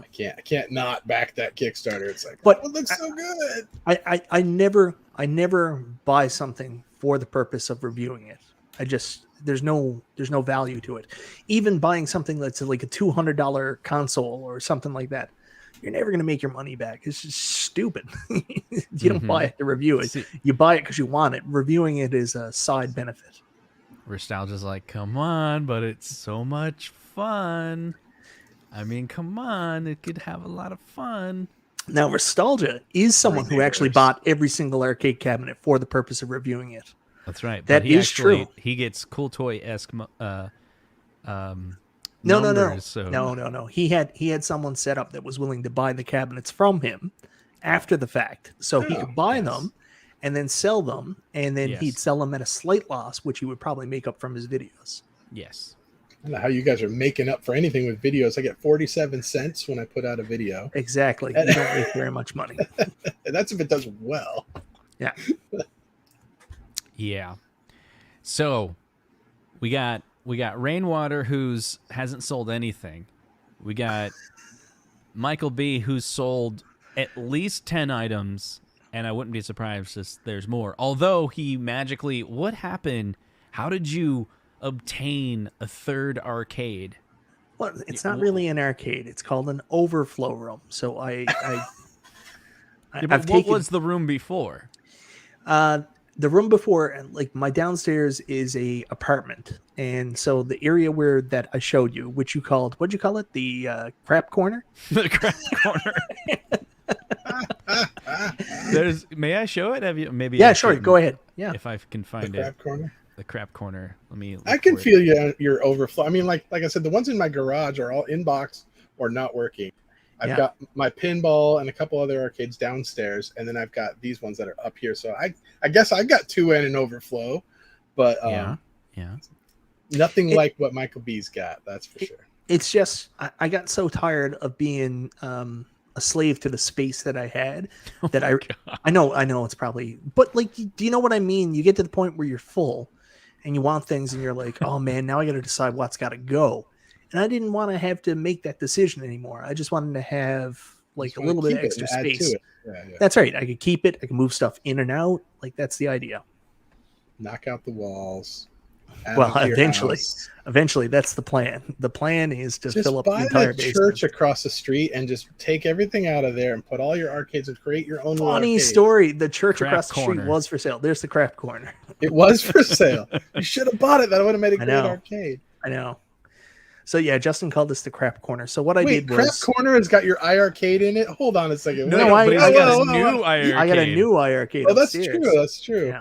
See, it still works. It's his Frogger, which he'll never get rid of, but it's got Vaseline filter on it, right? So, and then he's got the Unico, which I don't know why his Unico's there, but maybe because he's a tall guy and it's too short for him. But I thought you loved Pong. Why is Pong in your crap corner? Pong is in the crap corner because when I bought Pong, I thought the table would be slightly smaller, and it doesn't fit. It's too big, so it's made the room too cluttered. So I still want to keep Pong, so Pong is out in the overflow space where now 4 people can comfortably sit around it if I want to play 4-player Warlords. Well, that's good. 4-player Warlords is fun, but the question is, does your wife sleep in the garage then? No, the garage is being cleaned out currently, so I can put real arcades out there. Because that's where you put the real arcades. If you get rid of your bed and just sleep on the couch, you could probably fit a whole bunch of games in your bed. It's funny. My dad asked me that today. He's like, do you have nightstands by your bed? Just get rid of them and put arcades there. Just get a Tron on each side of your bed. That works perfect, you know? Oh, man. We're going backwards. This show is backwards now. Instead of talking about the one cabinet that you own, we're talking about how you can manipulate your living environment so you can own as many as possible. Today, I did think of that. I have one of those, this house that I have has a bedroom, the master bedroom, and then a bathroom, and then the closet. It's like you have to walk through. Okay. And I go into the walk-in closet. It's a pretty decent-sized walk-in closet, actually. It's weird. Our house is one of those where proportionally the rooms are smaller, but for some reason the master suite closet is bigger. And I was like, I could totally fit arcades in here. I knew where you were going with this. And I was thinking that, but I'm like, and I was going to tell my wife, I was like, if we don't really use the full closet, we could kind of put our clothes in this closet. And then I could imagine her saying, so when your friends come over, they have to go through our bedroom, through our master the bathroom to get to your arcade. Like, that's not gonna work. You're like, yeah, you're right. It's tough. I wish that I had one of those big, large, open basements like John's Arcade. Like, have you ever seen down there? Like, he's got the full basement just full with arcades, and even CT Jason. Like, you see his arcade, it's this big open space. I'm working with very limited space. It was once an apartment, so like it's, I wish I had a big open basement. And next house I get, I'm getting a big open space in my somewhere in my house where I can put all my arcades and stuff. Yeah, John's Arcade. Is this all in his basement? No. John's Arcade does a lot of tours. His basement tour. He has some games that he puts out at on site and stuff too. So he Free Play Arcade in they're in like Massachusetts somewhere. Him and his buddy, they run like a couple of the Free Play arcades there. I'm a big John's Arcade guy. I know why you like Robotron. You've been watching Greg on Arcade Impossible. He's a big. Oh, I've There you been, go. I've been That's- watching this is Greg his since the open, beginning. yeah. That is where I started with my Robotron fixation, Yeah. because he was so fixated, and I was like, I got to try it. That is such a great show. I wish they were still making episodes. It was like TV quality stuff. It was reminds me a lot of Chasing Nostalgia, right? It's a pretty similar concept. Yeah, man, we've totally gone upside down here, but now I'm thinking let's roll with it, right? So, what other areas of your house could you take over? I mean, No. Jeff, we've Okay. only scratched I've the got surface with you, right? So here's my thing. I live on 6 acres, and Ooh, with the idea was I'm going like, you guys seen Is it Killer Arcade Games? Who's got a shedcade? Well, I've got his is like, I want to say a 200 square foot or something. Well, I just bought a 400 square foot shed. I've got a nice big gravel pad. You did buy it? Oh yeah. They just Okay. See, we could go up to in our county. We can go up to 400 square feet, but then we got to get a permit for anything above that. So we're like right at the edge. No permit required. But I've got to run electrical to it. I've got to do the insulation. Right. I got to do the drywall, the lighting, and all this. It's like money. Well, it was going to be like, my thought was shedcade, right? Yeah. 400 square foot shedcade is going to be amazing. Well, my wife was working from home at the time, and she wanted to use it for like her she shed, like put her desk out there, have a little crafty area, whatever. Yeah. Make her own little she shed out of it. And so I kind of thought about it, and I gave into her, and I said, okay, fine, you can have that, but that means that I get the whole downstairs living room, and I can print that. And she's like, okay, it's a deal. So that's what we were going to do. And then she lost her job. So now we can't finish the shed. So now it's like, now the shed right now is just, no electrical, no nothing, no interior. It's just storage right now. So Jeff, that's horrible. And you know what you need to do? You need to tell her to get back to work. I'm with you there, Michael. Tell her to get back to work. Eventually, it'll become a next year's kind of project. But I've got this feeling you almost had it. Like the shed, I'm thinking maybe the she shed thing, she'll kind of just like get bored of the idea, and I can eventually just kind of start putting arcades out there, and we'll see how it works. She doesn't watch your channel, thank God, so she's not seeing any of it. That's good. But yeah, I don't know, we'll see. It made me think, hold on a second, so how big is this shed? It's 28 by 14, I think. Oh, okay. Yeah. It's got a lot of windows, so she wanted a lot of windows, and I'm like, I don't want a lot of windows because I want it to be an arcade, right? I don't want windows in there, but yeah, I was pulling this up. This is my backyard. I have this. This literally nothing's inside there, but that's not very big. But I could probably fit some arcades in there. That's a very luxurious deck, Justin. What do you got going on back there? It's a nice looking. It's deck, impressive. Yeah, you could have the first arcade deck. Arcade deck, but just put a cover over it. This is the previous owner. This is not us, and this deck is really old. What do you even do out there? Like when you're looking at that deck, you're like, we can do so many activities. We can do so many activities. Actually, it's kind of weird. We got. There's so much that we got to do this house because it's an older home. And so it's like it needs the deck fully replaced. So we were able to get it on a pretty good deal. But it's like we are making use of the deck about every morning we go out there, and it's a beautiful view. So you got an area under the deck. That must be a nightmare. Do you get a lot of rain there? Like you never put like enclosed like housing under a deck ever. Yeah, I mean everything that's in that area, we just have like chairs and stuff, but they're like outdoor stuff. So that's more like a boathouse shed type thing than it is. The shed is for the lawnmower and stuff. Yeah, your lawnmower. Like the previous owner had one of those really big lawnmowers, that you would just ride around like a rider lawnmower. I feel like I'm riding a pod racer. Mine's one of those zero turn ones, and it's just like a pod racer. I love it. I got a video. It's not on my channel. It's on my other channel, which most people don't even know about. You have another channel? Second channel? Yeah, just look up. Your other channel is CT Jason, isn't it? 3 videos. That's right. I'm not going to talk about that. No. You're the one who bought the channel from CT Jason, right? I can't confirm any of that. That's between Jason and his. Hey, Jeff Rainwater. That'd be hilarious. His first video he does that's Hey, from his guys. buddy. He's like, "Hey guys, how's it going?" What's your other channels called? What's your other channel called? Just look up Hustler Raptor SD, and you'll find my. Okay, you gotta. Oh my gosh. Okay, I'll find it for you. Hold on. Can you put a link in the private chat? Yeah, Let's just click on it. you'll watch, and it's might get copyright strike from my Top Gun music. Then why do you have Top Gun music? Why can't you just put yourself on mute, bro? Because it fits the video. Where's my video? Okay, hold on, I'll find it. You don't have any videos. Yeah. Hold on. Did I spell it wrong? Here it is. Justin, I don't know about this guy. Here it is. I don't know. This is getting really fishy really quick.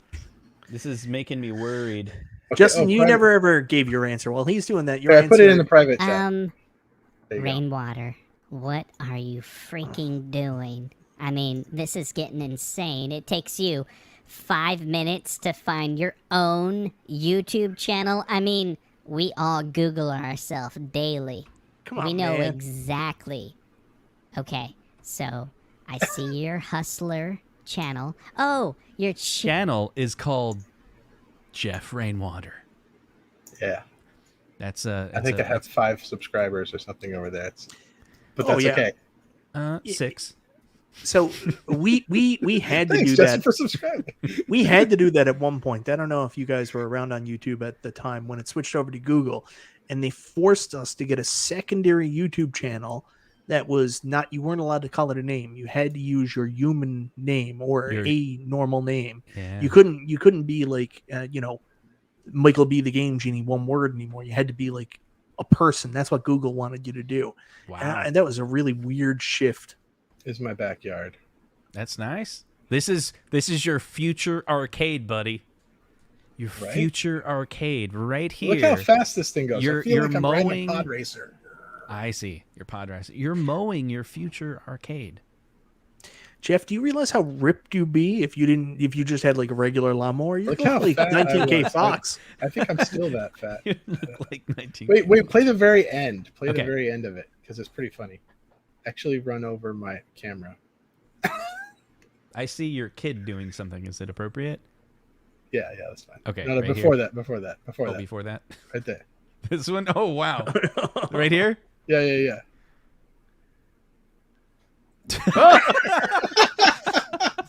Awesome. I ran into the camera. There you go. Oh, he's like, no. See, you could build Flynn's Arcade. There you go. And we're sitting here like wondering what we're going to do with our future. Freaking Rainwater's got it all figured out. He's going to be like... That's get why I haven't his sold any, right? Because eventually barncade. I will have space for it.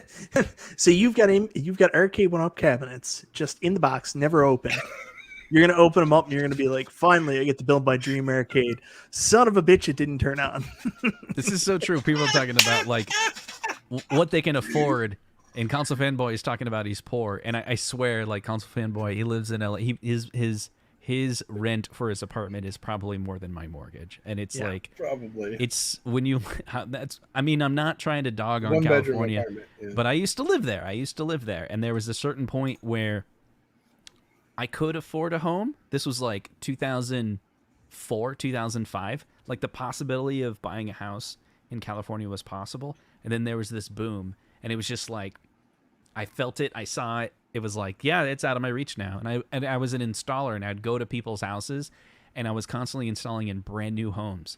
And they would tell me, like, oh, I just spent $700,000 on this house. It was worth $250 just like 3 years ago. And oh my gosh. And I'm like, I'm never going to own a home here. Wherever you live in the country, if you're renting, you're doing it wrong. Your name needs to be on the deed. That's the way to make money in this country. Sure, it's easy to say though, but it's hard to get there, especially where there's barriers to success.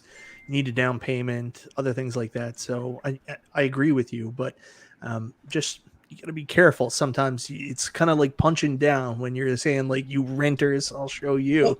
Well, hey, I sold real estate for 7 years, and I can't tell you how many people got 3.5% down payments. Yeah, That's not that much. It's not. Here in Canada right now, I think we're up to, it was 20% when I first started looking at buying a house, and then it went all the way down to 5%.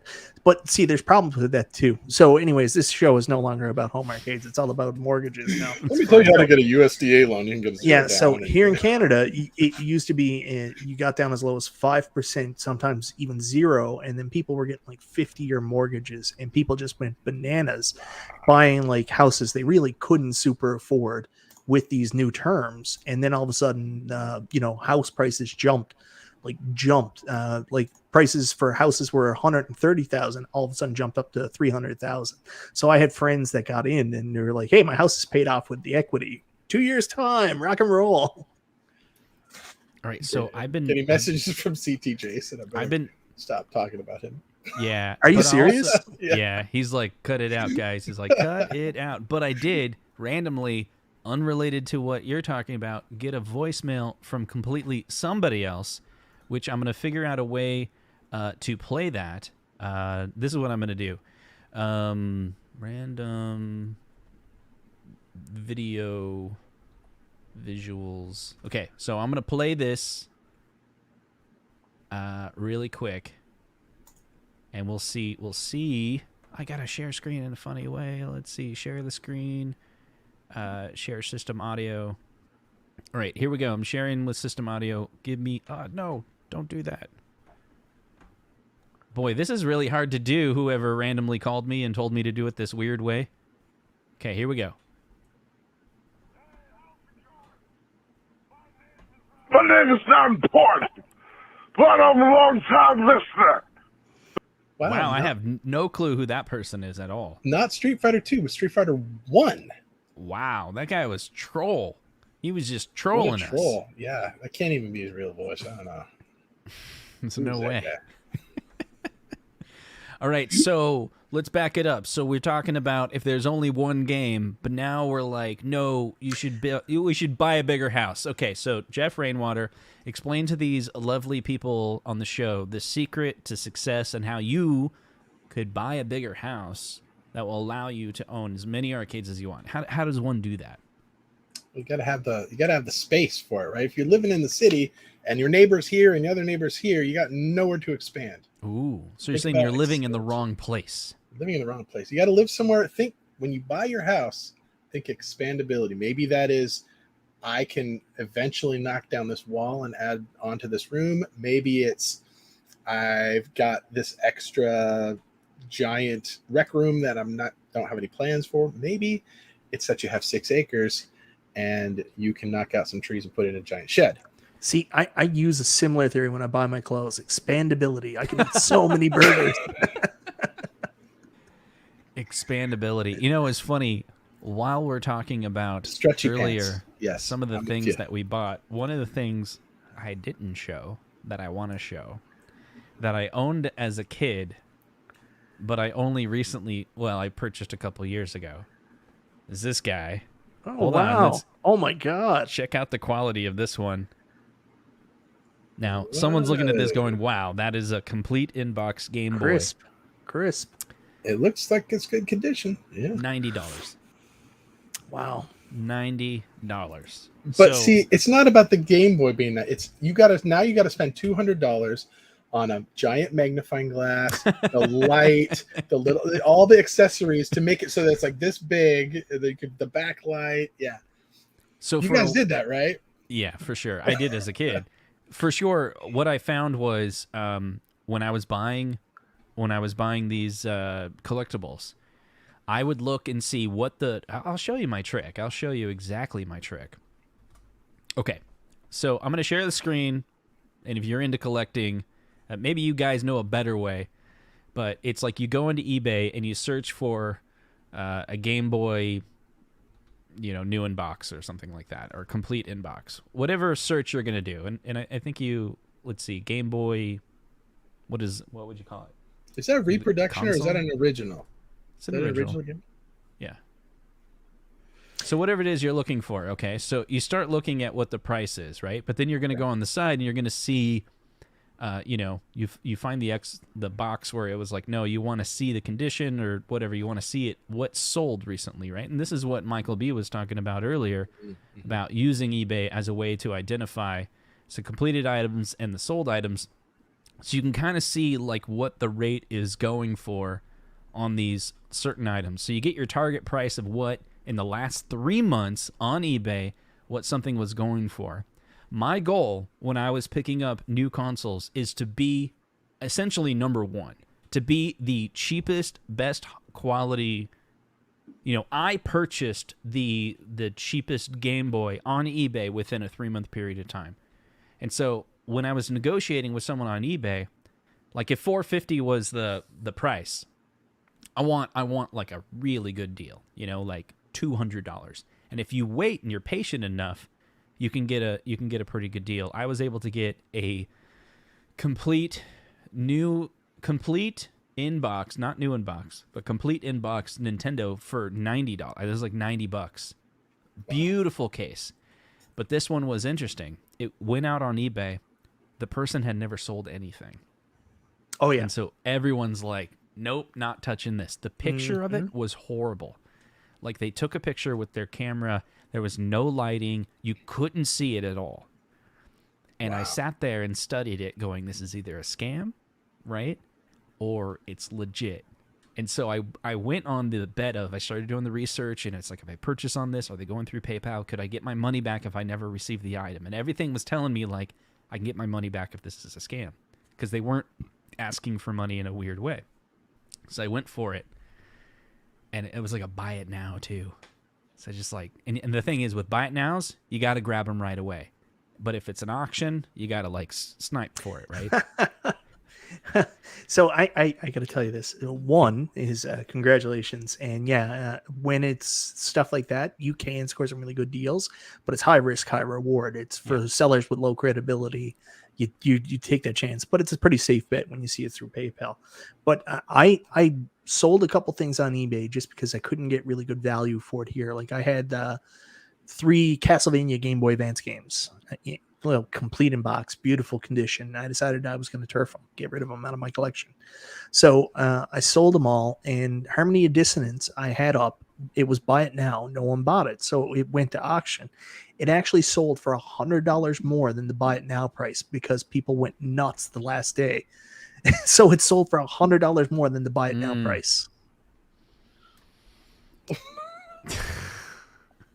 I've never seen anything like it before. I couldn't believe it. I had it. I think it was like $200, and it ended up selling for $300. And you're like, you guys realize it was buy it now for like $195, guys. What the hell? How did that happen? Like it was just, is it the hype? Buy it now or auction, and I guess there were some people that were trying to snipe it, and then I don't know how eBay works. Yeah. Oh, I bet I know how it could happen, because sometimes you can set like, this is my max bid. So like, let's say they set their max bid at 300, but the current bid's only 150. So their bid is at 150. Then they later go in and add a buy it now. They go, we'll buy it now, put a buy it now for 200. Their max bid was already set at 300. And so that kept bidding up automatically when someone else bid it. And I don't know. I'm just a theory. But like, if I was there in a bidding war with someone, wouldn't I just hit like buy it now? Or I don't know if it gets like closed or in the last minute of the auction. I know that some of those times I've been doing that, right? Like I'll totally be like, trying to get them. I don't know. I'll do this from time to time. It's like something's going for $150 and I'll offer $75. It's like go in for they're mad. Because every now and then, and not always, but every now and then they accept it. And it's like, oh my God. So you got to go deep. But then you got to look closely at what price they come back at. They always come back with a price. Almost always. They'll come back with a price. It's like, oh, $140. You're like, well, how about 80? And they're like, decline, because you're a jerk, right? I'm like, okay, 85. And I'm always surprised. Like, you always like, no, I'm not going to meet you at the top. I'm staying super low, but I'll give you $5 more. And then sometimes they're just like, okay. And I was like, that's funny, because I would have gone like $20 more, but oh well. Or then you got to know, back out. Just back out. Do you know what I mean? You're like, another one will come along, and that's where the patience comes in. where you're like, my goal is So to it get this depends at what a you're really good looking price. at. If you're looking at an NES console, sure, another one will come along. If you're looking at Dinosaur Peak, another one might not come along, you know. So You're crazy because no one really knows why I'm making this show right now, and it's because I'm eyeing a product literally right now that is the one cabinet that I want to buy. Okay, share screen will help you. No, We're I'm not enablers. sharing. We're I'm not enablers. sharing. We will help you. Not So sharing. here's my piece of advice. If you can afford it and it's something you really want, why in God's name wouldn't you just go get it? Okay, let's see. Console we're Fanboy just enabled. reached out and he was like, "How about this one? Do you really want the Metal Slug? It's an AES card. $6,600. Just buy it. You know, and That's not what he's talking about. If you think that's a not a very good price, how about this one? $10,000 for this Euro home cart. Neo Geo carts are bananas. Have always been bananas. The Why Neo are they Geo so collecting expensive? because they didn't sell well, Jeff, and they're in high demand. It's like stock at this point. Yeah, like if you get in like real arcade collecting it can be a bit of a money pit, like especially Neo Geo, AES, and MVSX stuff. Like it's just bananas, right? That like you can buy an MVSX and then get a couple cheap carts, and you're like, yeah. Then you know what you do? You go get one of those like 50-in-1s or 60-in-1 carts and throw that in your MVSX, and then you're done, because nobody can afford to go get the real Start shit. collecting pinball machines. That's 10 times worse. Well, pinball machines are expensive too. Is it a pinball machine, Justin? No, it's not a pinball machine. It's a real arcade. Okay. It's a real arcade. It's a real arcade. It's one of those, like, Arcade1up hasn't made it. I don't think they're gonna make it. But and here's what's funny. I can't talk about it. So we have to change the subject because I know you've been wanting like some of these Nintendo cabs, right? Don't you have a? I have a PlayChoice tent, so I'm good there. I would kind of like the red tent, but I'm not going to pay $3,000 for a red tent. Red tent. Every time somebody makes a video on the red tent, I'm like, guys, you're gonna hate it. You're gonna hate it in a couple of years. Did you own one? No, I've never owned a red tent, but I will tell you, people turf their red tents. The arcade collectors get a red tent out of curiosity and then get rid of it.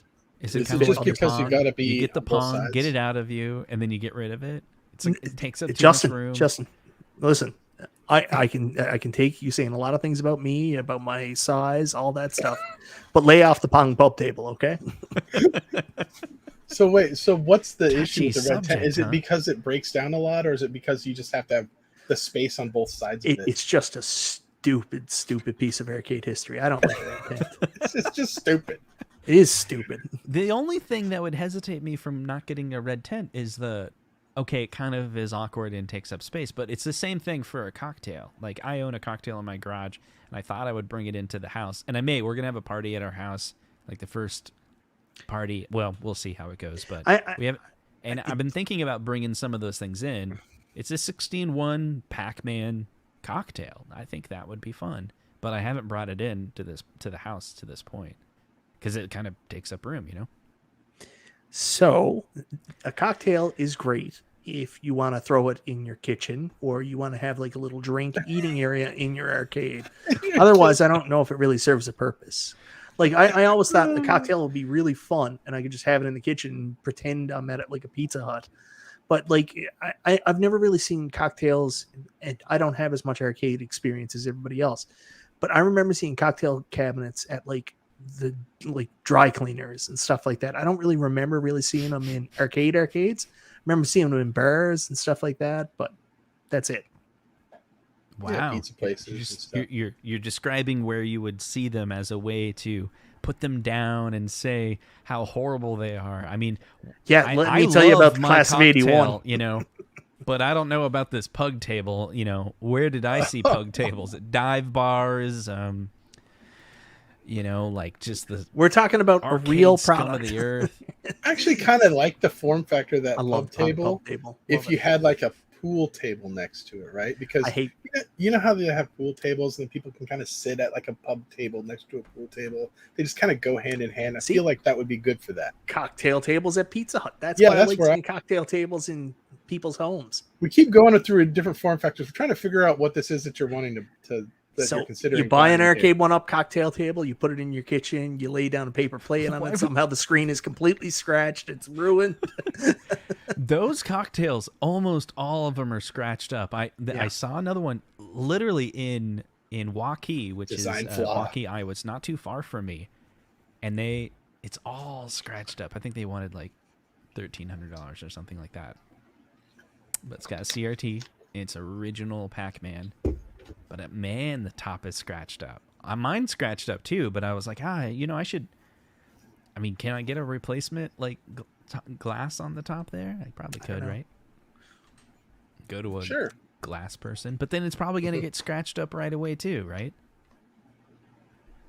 Well, yeah. I mean, imagine if you were putting glasses on any of your arcade machine monitors all the time. I mean, yeah. I mean, it's the design flaw of that type of cabinet. I think. Yeah, just it's a design flaw of anything that has a top surface. You know, it's huge. Dude, you're the one who told me your sore spot. I'm just rubbing it in. Now you're unless you're that guy that when you have people over, that's like, don't put that on there. Don't put that or here. And you got coasters in your pocket, like coaster. So, Justin, it's obviously a cab. Can you just give us a couple hints? Do you want us to, first of all, do you want us to talk you out of it, or do you want us to talk you into it? No. Let's just move on. I shouldn't have said anything. Is it an iArcade Gold? It's an iArcade Gold. Fine. I finally gave in to iArcade Gold. You shouldn't get it. That company's horrible. I'm gonna get.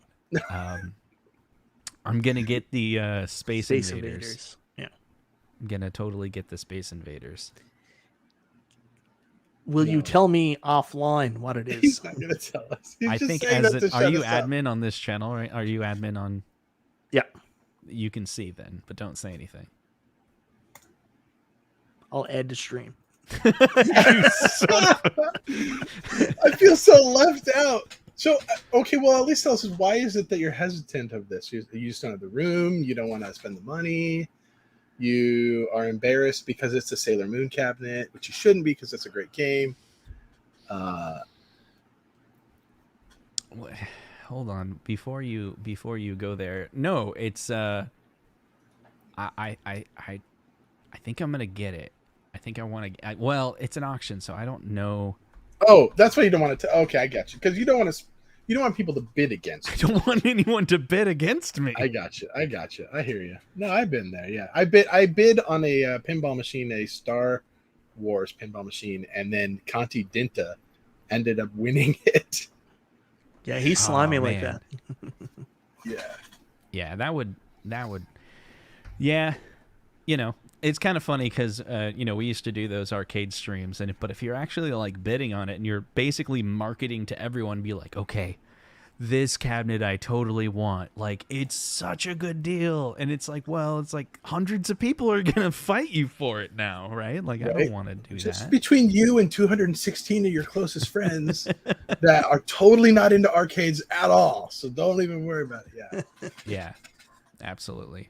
When does the auction end? When do we get to find out about whether you won this or not? I'll let you know later about that. So there'll be another stream in a few hours after it's over, and then you should do a 12-hour stream of 13-hour track mode stream until you can tell us what happened. Yeah, I'll spend 13 hours. Actually, that was are you intentionally trying to make fun of a friend of yours, or just teasing? I was about to like pile in on and be like, that was so dumb that but I thought that was really cool that he did too. I only caught the last half an hour, so I kind of feel like I just missed all of it. I don't know, but maybe I'll go back and watch it. I've got 12 hours to spare. He's been making shorts though. 19K Fox is making shorts, and it's like his last short was pretty funny. It was like all the times that he was yawning on his 12-hour live stream. No. But if you watch it, like it's a real yawn. Like it's a straight up, he's about to pass out. Oh, wow. Yeah. Some people are talking about. Oh, no, don't do that. Don't do that. It's contagious. What is it, like midnight there? You guys are in the future. 10:10 in Newfoundland. All right, so those in the chat, we got 20 minutes left in the show, but we're gonna hand it over to the chat. I want to see topics. Type in topic, and then afterwards something interesting that you want us to talk about. It can be literally anything. It could be politics. It could be Michael B needs to grow he needs to shave his beard. I was about to say grow a mustache, but that doesn't make any sense. You should shave your beard so you Shave only everything have except the mustache. Yeah. everything but the mustache. Jeff Ray Warner needs to buy a 17 AtGames Legends Ultimate. No, console fanboy. He wants me to show something from his messenger. I don't understand. Oh, I see. You're just saying that they're okay. He sent you something in Messenger, I guess. I can see it. I didn't understand what. Were his you message was offended saying. by the picture of the guy that is your doppelganger in Target? No, I thought that was hilarious. CT Jason sends that to me. He's like, I don't think Justin wanted me to take his picture. So check that out. It's a $35,000 to $50,000 Neo Geo cart. Wow, that's insane. That's insane. So That is if absolutely iArcade insane. got that game, would it be a banger? It have to be for that price. I don't know about that. I think we established that banger was $50,000. not the right word to use. Oh, it's a right? horrible word. And also, I think Who started that? Who started the bangers thing? I don't know. I think it was Michael. Yeah, Michael. No. I've heard people say it about other things too. Okay, so we got Music Mike with topic coin doors. Now, I wonder what he means. Does he mean like home arcade needs to have real coin doors that you put coins in for real? I think the best thing we got so far is the Pro is going to have push buttons on the coin. I think he's just asking, like, who in their right mind would do an entire live stream based on coin doors? Like, is there anybody we know that would do that? Oh Yes. my! Let's see. Paul wants more financial advice about down payments. What's the ideal down payment percentage? So I will tell you, I got married in the Roman Catholic Church here in Canada, and part of it is you do this wedding course. So I was at the wedding course, and they brought in a financial advisor, or as I call them, snake oil salesman. So this financial advisor came in, and it was at the point I was telling you about where people had a lot of equity in their homes. People had bought homes low, and then we had that massive bump in house prices, inflation gone up. So a lot of people had some equity. And this financial advisor, this brilliant guy who's a financial advisor, started telling everybody, now's the time to go spend your equity. You know, go get a boat. Go, spend this equity on foolish says bullshit. The man You don't who's need. selling a boat. And so I stopped and talked to him, and I said, this is horrible advice. You can't tell young couples this. If they are lucky enough to have a house, have this equity, if they wanted to do anything, they should invest the equity into another house, sell their house, maybe buy another house, or just, remortgage or get the equity and pay off their house. Why would you tell them that? And he said, listen, house prices never fluctuate. Never. Look at this graph. Look at this. There's only one itty bitty dip here. And I said, it's a 150-year graph. That blip is 15 years. Wow. And then I got thrown out of my Roman Catholic wedding course by the financial advisor. Michael B going at odds, huh? Yeah. All right. So, Music Mike topic: what happened to CT Jason? He's back. He is making more In content. POG form. He won't be making any new content. He can't do any live streams, but you'll see some of his older. He's got hundreds of hours worth of footage that will be showing up on his channel. He rebranded it CT Jason Nation. There you go. So you'll see more of him. Let's see. Jamie says, how many iArcades will Bear Us sell? I think it's called Bears Us. Bears Us, right? Bears Us. As much as it's fun to take shots at iArcade for that game, maybe people will like it. I don't know. Apparently kids like it. I've seen people play it. You know what? A lot of people can say the same thing about Donut Dodo. I got a review copy of Donut Dodo. I wouldn't have bought Donut Dodo unless I got that review copy. I started playing it and I was like, wow, this is really good. But not everybody's going to think it's really good. A lot of people in the community don't like it. They don't understand it. They don't get it. So, again, this stuff is subjective. So, how many iArcades will Bears sell? I don't know. Maybe there's some people out there that says that looks cute and fun. Well, so Papa Brad's Gaming, if you guys know him, he did a really good take on that game because he recognized, hey, this is a very simplified fighting game with 2 buttons. It's clearly the target audience is children. Mhm. And Papa Brad, for those who don't know, he's a teacher. He's great with kids. So he got a bunch of kids over to his house and he got them to play it and asked them what they thought. And some of them were like 4 out of 10. Some of them were like 9 out of 10. And so it was really kind of an interesting take that he took with this video is he's like, I recognize this game's not for me. This game is for these kids. And he let the kids play it. And so check out his video on that. If you're serious about, wondering about Versus, I thought it was kind of an interesting take on it. I did see the video. My take of it was even the kids don't like it. One of the kids was like 4 out of 10. 4 out of 10. 4 out of 10. Do not recommend. Yeah. Hold on a second. So, but there was another. He did a follow-up video on that with another younger kid who just kept playing it and setting and like unlocking stuff and everything. So yeah, so it just depends. Yeah. Super chat from Ariel Mad. He says, "Another great show. Thank you all for the time and effort you guys give to the community. Thank you so much. Appreciate that." Topic: what does nostalgia look like under all that hair? Michael B, that's your question. He looks like this.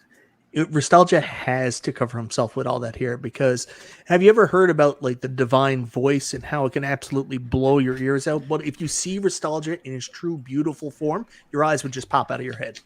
So he has to cover up his beauty with that hair. Wow. Yeah. Okay, so I got this one. All right, topic: pyramid scheme ideas. Okay, ready? I'll go in the middle. Here's my pyramid scheme idea. Okay. So, we take a group of people between 30 and 50 years old. Hopefully, they've established their life. They have a pretty decent job. They're doing well on their mortgage. Everything is going really well. We start selling them products that pulls on their heartstrings from, like, the 80s and the 90s, right? Let's see if you can keep up, okay, Jeff? I'm keeping up. And what we do is we don't actually come out with games that they want. They come out with some of the games, but we sell them the promise that the game that they really love is going to come out eventually. Let's see if we're doing this miming. Maybe it'd be better like this. And then we're not actually selling them. We're not actually selling them what they want. We're selling them hope. Faith. Hope. There you go. We're selling them hope. But their hope, to keep the hope alive, they have to buy cabs along the way. Oh, I actually said what the product was. And then you get other people to also convince other people to go buy those cabinets. And you convince those people to buy cabinets. And you get those people to become content creators that will also make content to tell people they should buy it as well. You mean like saying bangers are coming?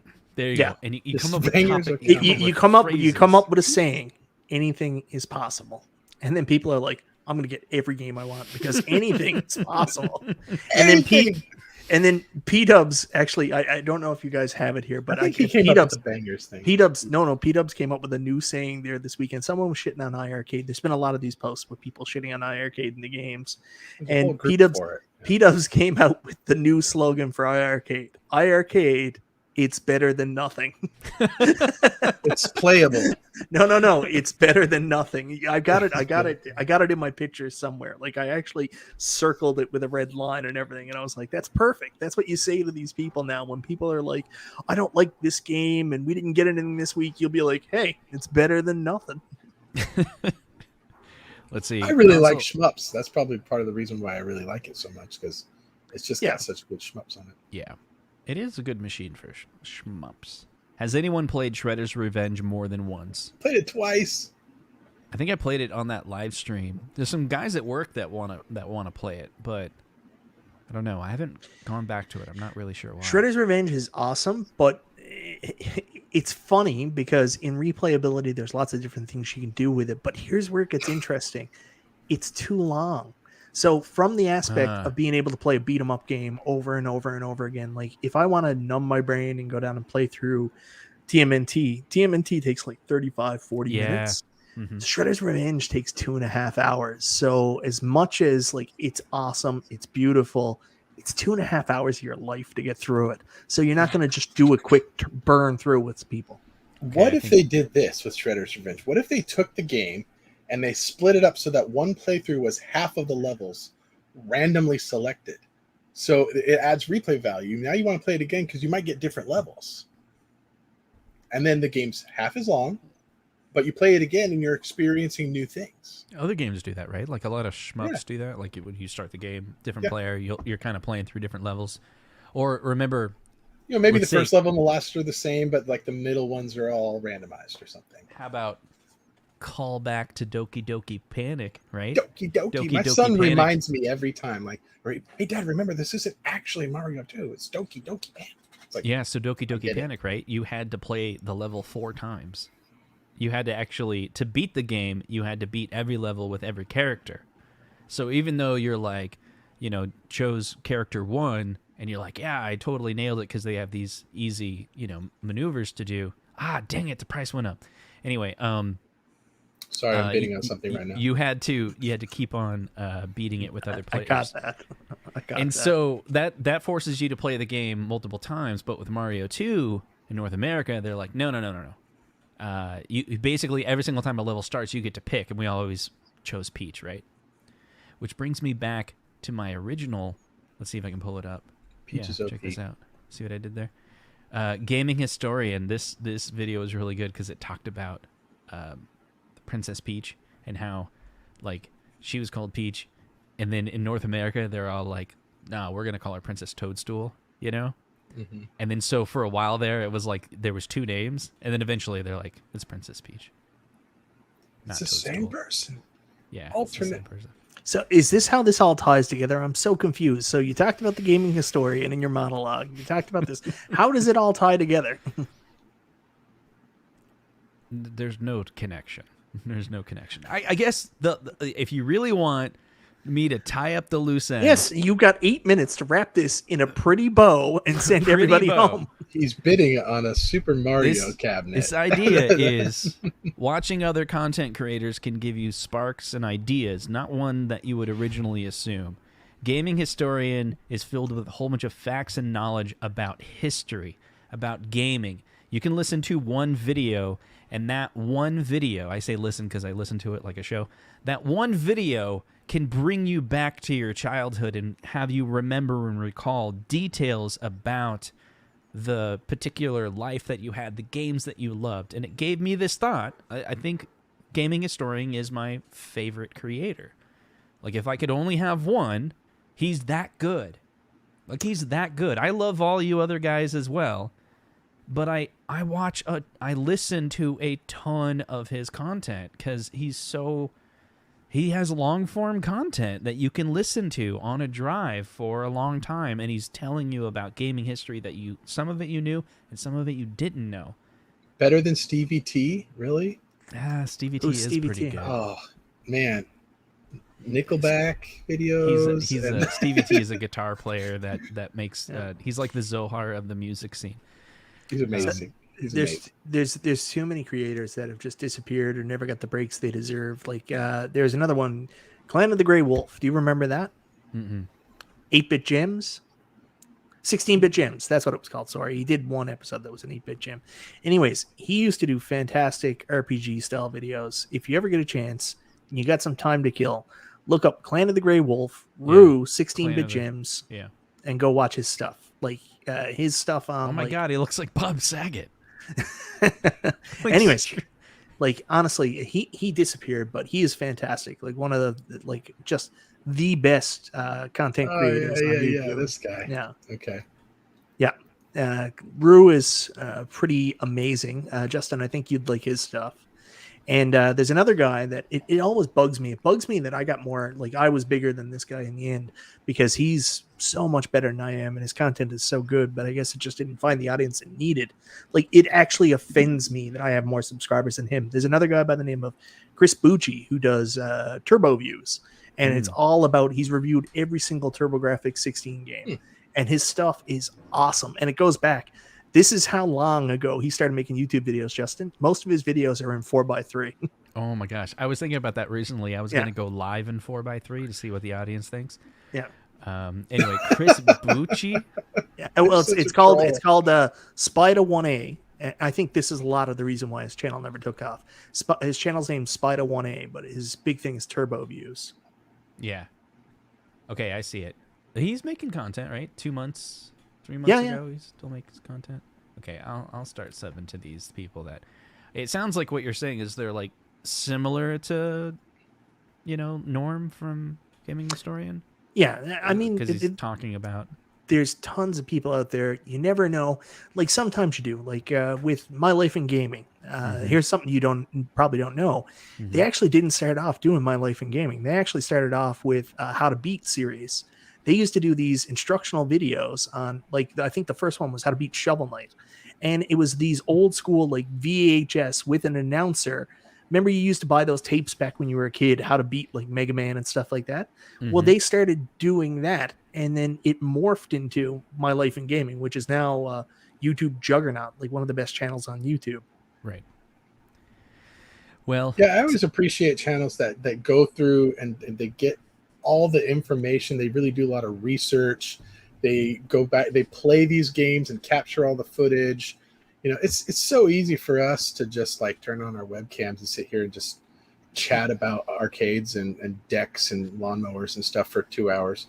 But like some of these guys, they put in a lot of work, into these videos, and it really shows in the quality of their stuff. And that's the reason that they have 100,000 subscribers and I have 1,000. So there you go. Right. I mean, the thing is this is painful, right? This is the conversation. Like, if you could only have one content creator that you would watch, or say you would only have, one arcade that you would play for the rest of your life, it hurts, right? Because how are you going to make those choices? And I think you've made that abundantly clear, Mike, when you're like, oh my gosh, you like Gaming Historian, well, here's like 5 other content creators that you should be interested in. I'm like, well, that's cool, right?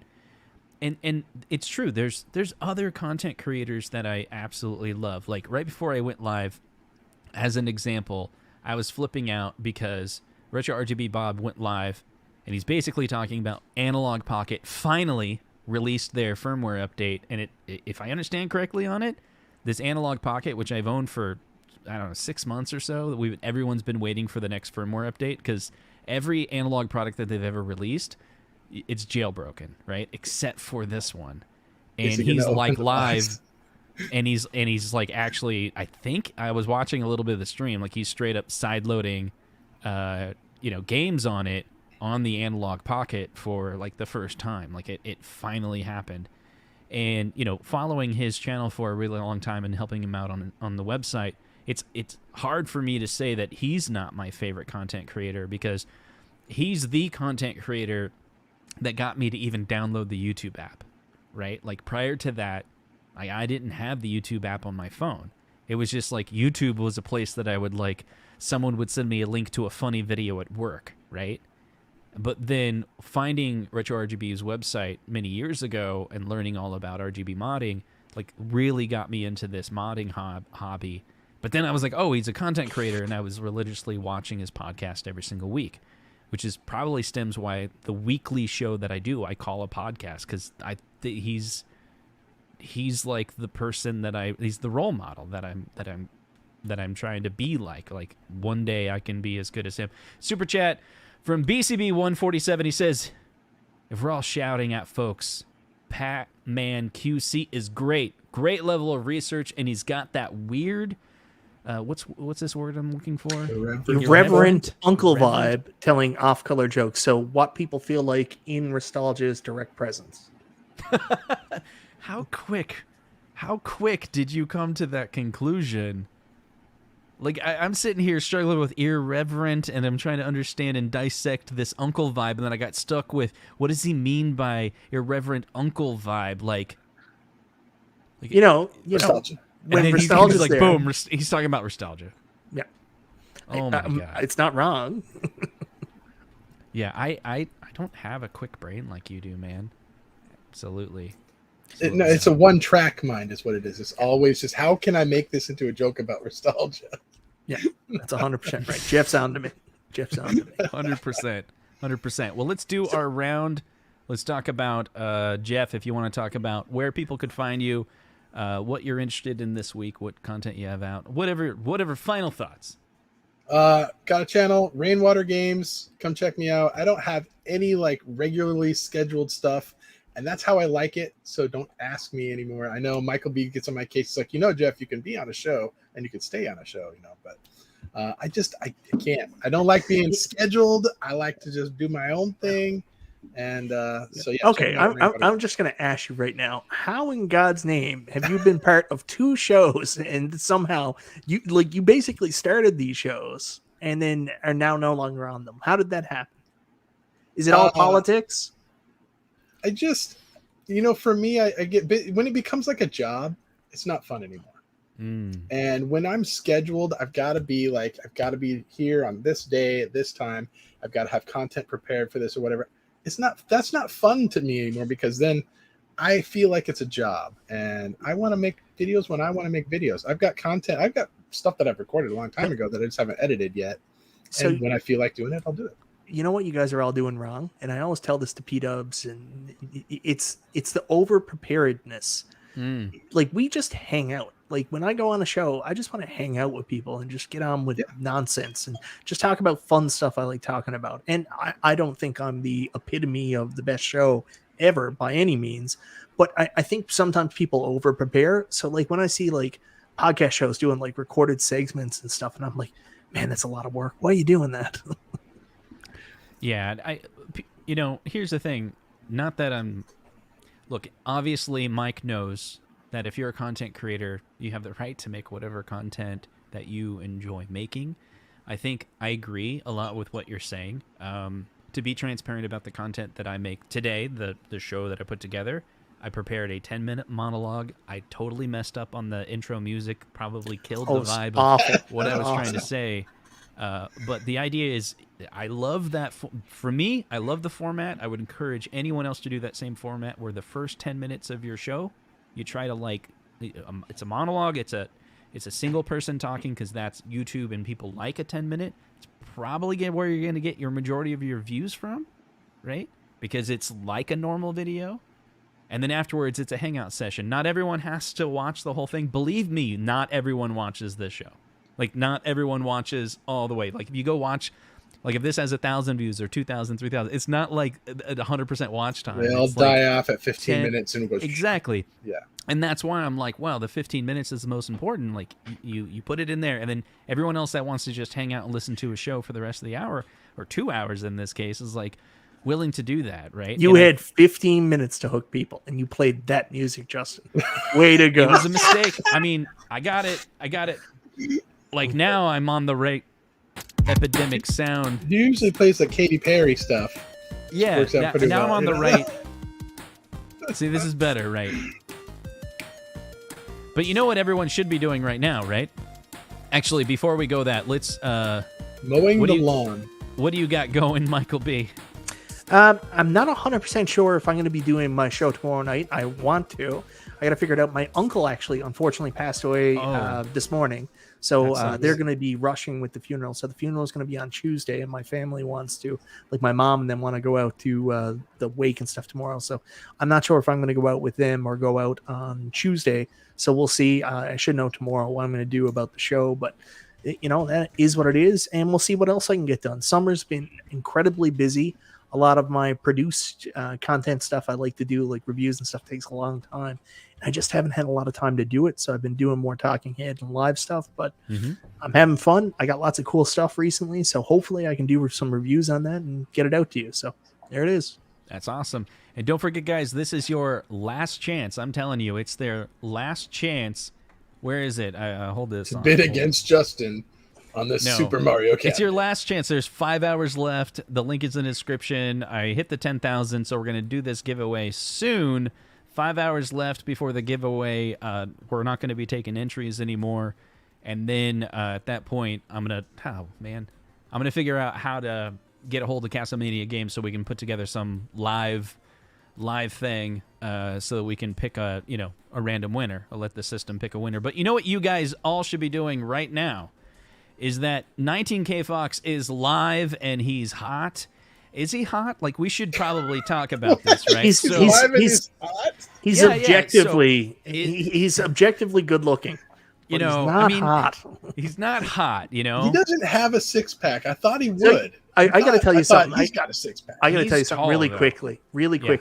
It pissed me off earlier when you were talking about Pyramid Scheme and you didn't talk about your friend Jeff that sells 9 phone cards. And then he gets me to sell phone cards. And then I get you guys to sell phone cards. Yeah. So what I want to see. Oh, I'm using that. tool in Somebody here. tell Fox that we have him up on this channel.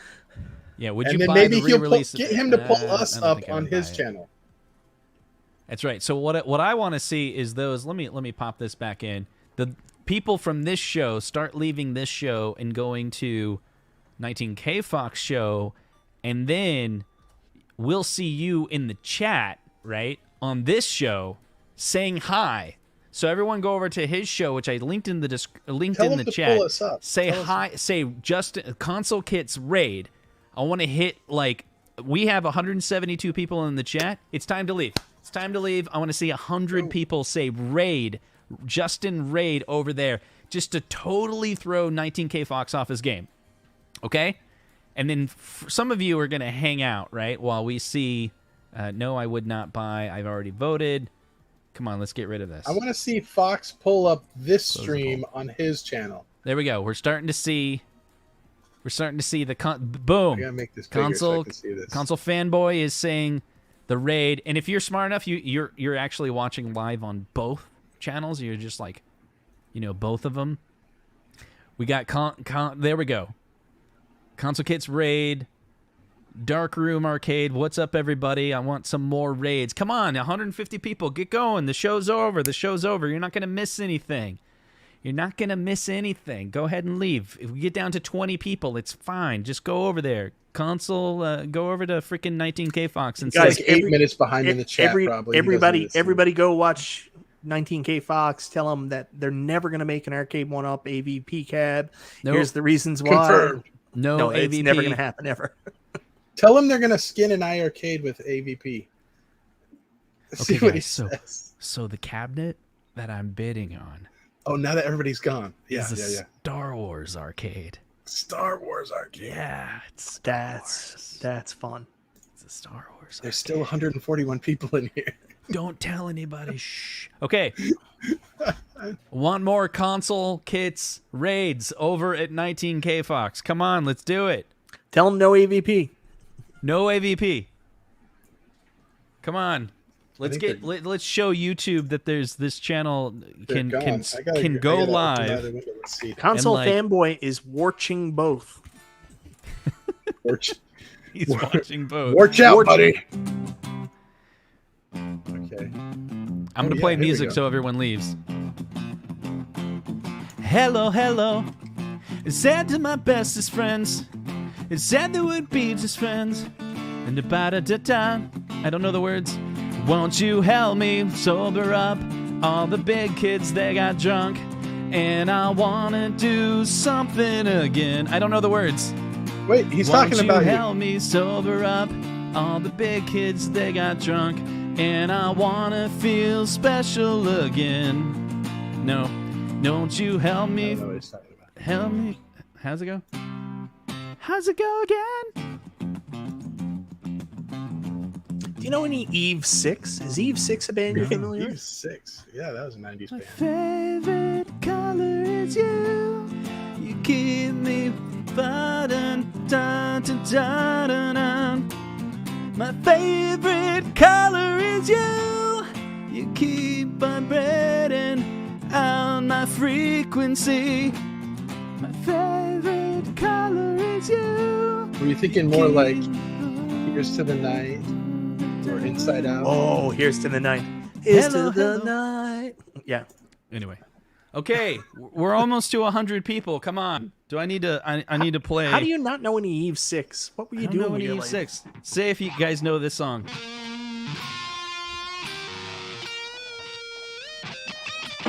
How's that song go? I don't even remember how it goes. I just You, bought an you want us to acoustic tell you what bass. song it is, and you don't even know what it is. I don't Yeah. even know how to play this. I just bought an acoustic bass guitar. Oh, nice. Ooh, nice. No, here it is. Here it is. Check it out, guys. Ooh, that sounds good. See if you guys can name this tune. You ready?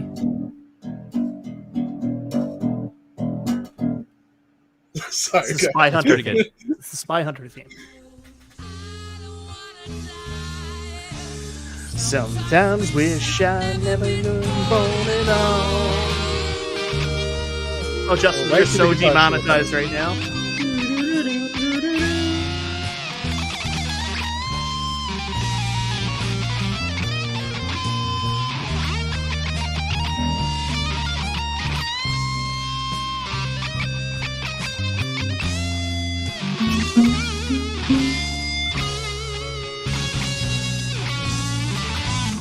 There we go.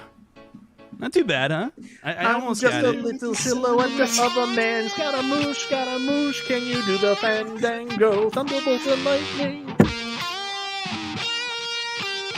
Galileo. Galileo. I've been practicing that for a while. I don't know the whole song, but I there's parts of it I can't do very well, but I'm getting there. I'm working on it. All right, it's time to end the show. Oh, we got more people.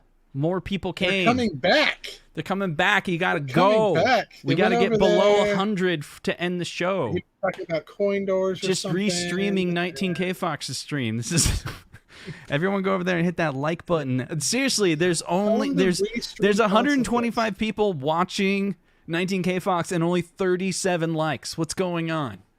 It's funny. We're like You either have to smash or absolutely destroy the like button. Everybody smash or destroy the like button. all right, let's see. Since 19K Fox is always clever at doing these really cool idea streams, I'm gonna do an idea stream, and this has now become a watch From party. live stream. It was a long stream. This is a watch Endangered party dog. Once for again, the dog 19K Fox. We're is in just danger. watching Why does he remain 19K in Fox danger? do Someone his show secure and the do dog. commentary. What's up, Fox? Great marathon stream. Thank you. I appreciate it. I'm surprised I made it. Mike Hawkhurts, those other guys almost had me a minute late, but I'm here. It's okay. It's okay. I know you were interested in refinancing your mortgage, locking in that console fixed rate. I get it. I know. It's tough. You Okay, don't he wanna was have that watching deal. us. He was watching us. Come on. The savings. You're interested Beach in- Native 78. Hey, Fox. So Here we you go know how they again. say we all have the Stoked for same another viewers stream. and stuff like that, and Thank it's you. always interesting Glad to I see could somebody that doesn't watch your stoking the stuff watch flames another stream. of excitement. Never seen for Beach home Native arcade 78. goodness. Brooklyn Menace. Yeah, Menace there's a Brooklyn. I did some Menace, research they're on not this. There's a prepared. bubble. Like Console if you Kids. go to my I'm sorry, channel Console Kids, Console Fanboys. and you Ohar. look How you at doing? who Good to see you. subscribes to my channel, Console Kids on and it says those people also subscribe to, and it's got 19K Fox, Michael B. the Game Genie, Mike of All Trades, P-Dub's Arcade Loft, and I think Console Kits. I think those were the five that were like my There is no other list. answer, And but so yes. the I think algorithm will everybody, suggest my videos just to home your arcade, guys. even if you're not a Star Wars subscribers. fan. And so That's we just live in such this a little bubble of about easy. 20 That's like a layup. That's like a YouTube two channels ball that everyone home just run. gets It's simple. suggested to each So other's that's a people. boring question. Come You on. can never break out of that. Milk.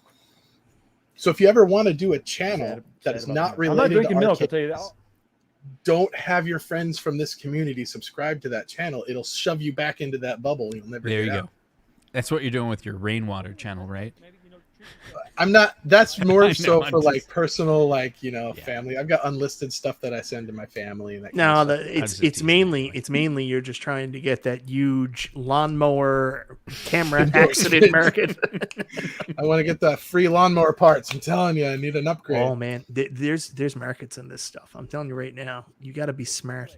These car guys got it knocked. We gotta go. We're gonna do the post show now, all right? So we're gonna let the audience go because we're still live here, guys. Everyone go hang out at 19K Fox. And sorry you can't join the party that's just the Michael B and Rainwater show. That will be private here. That's where we get on the- naked and Guys, we drink guys, and we bid on stuff on You arcades. you got to go watch 19K Fox. Look at his neck muscles bulging.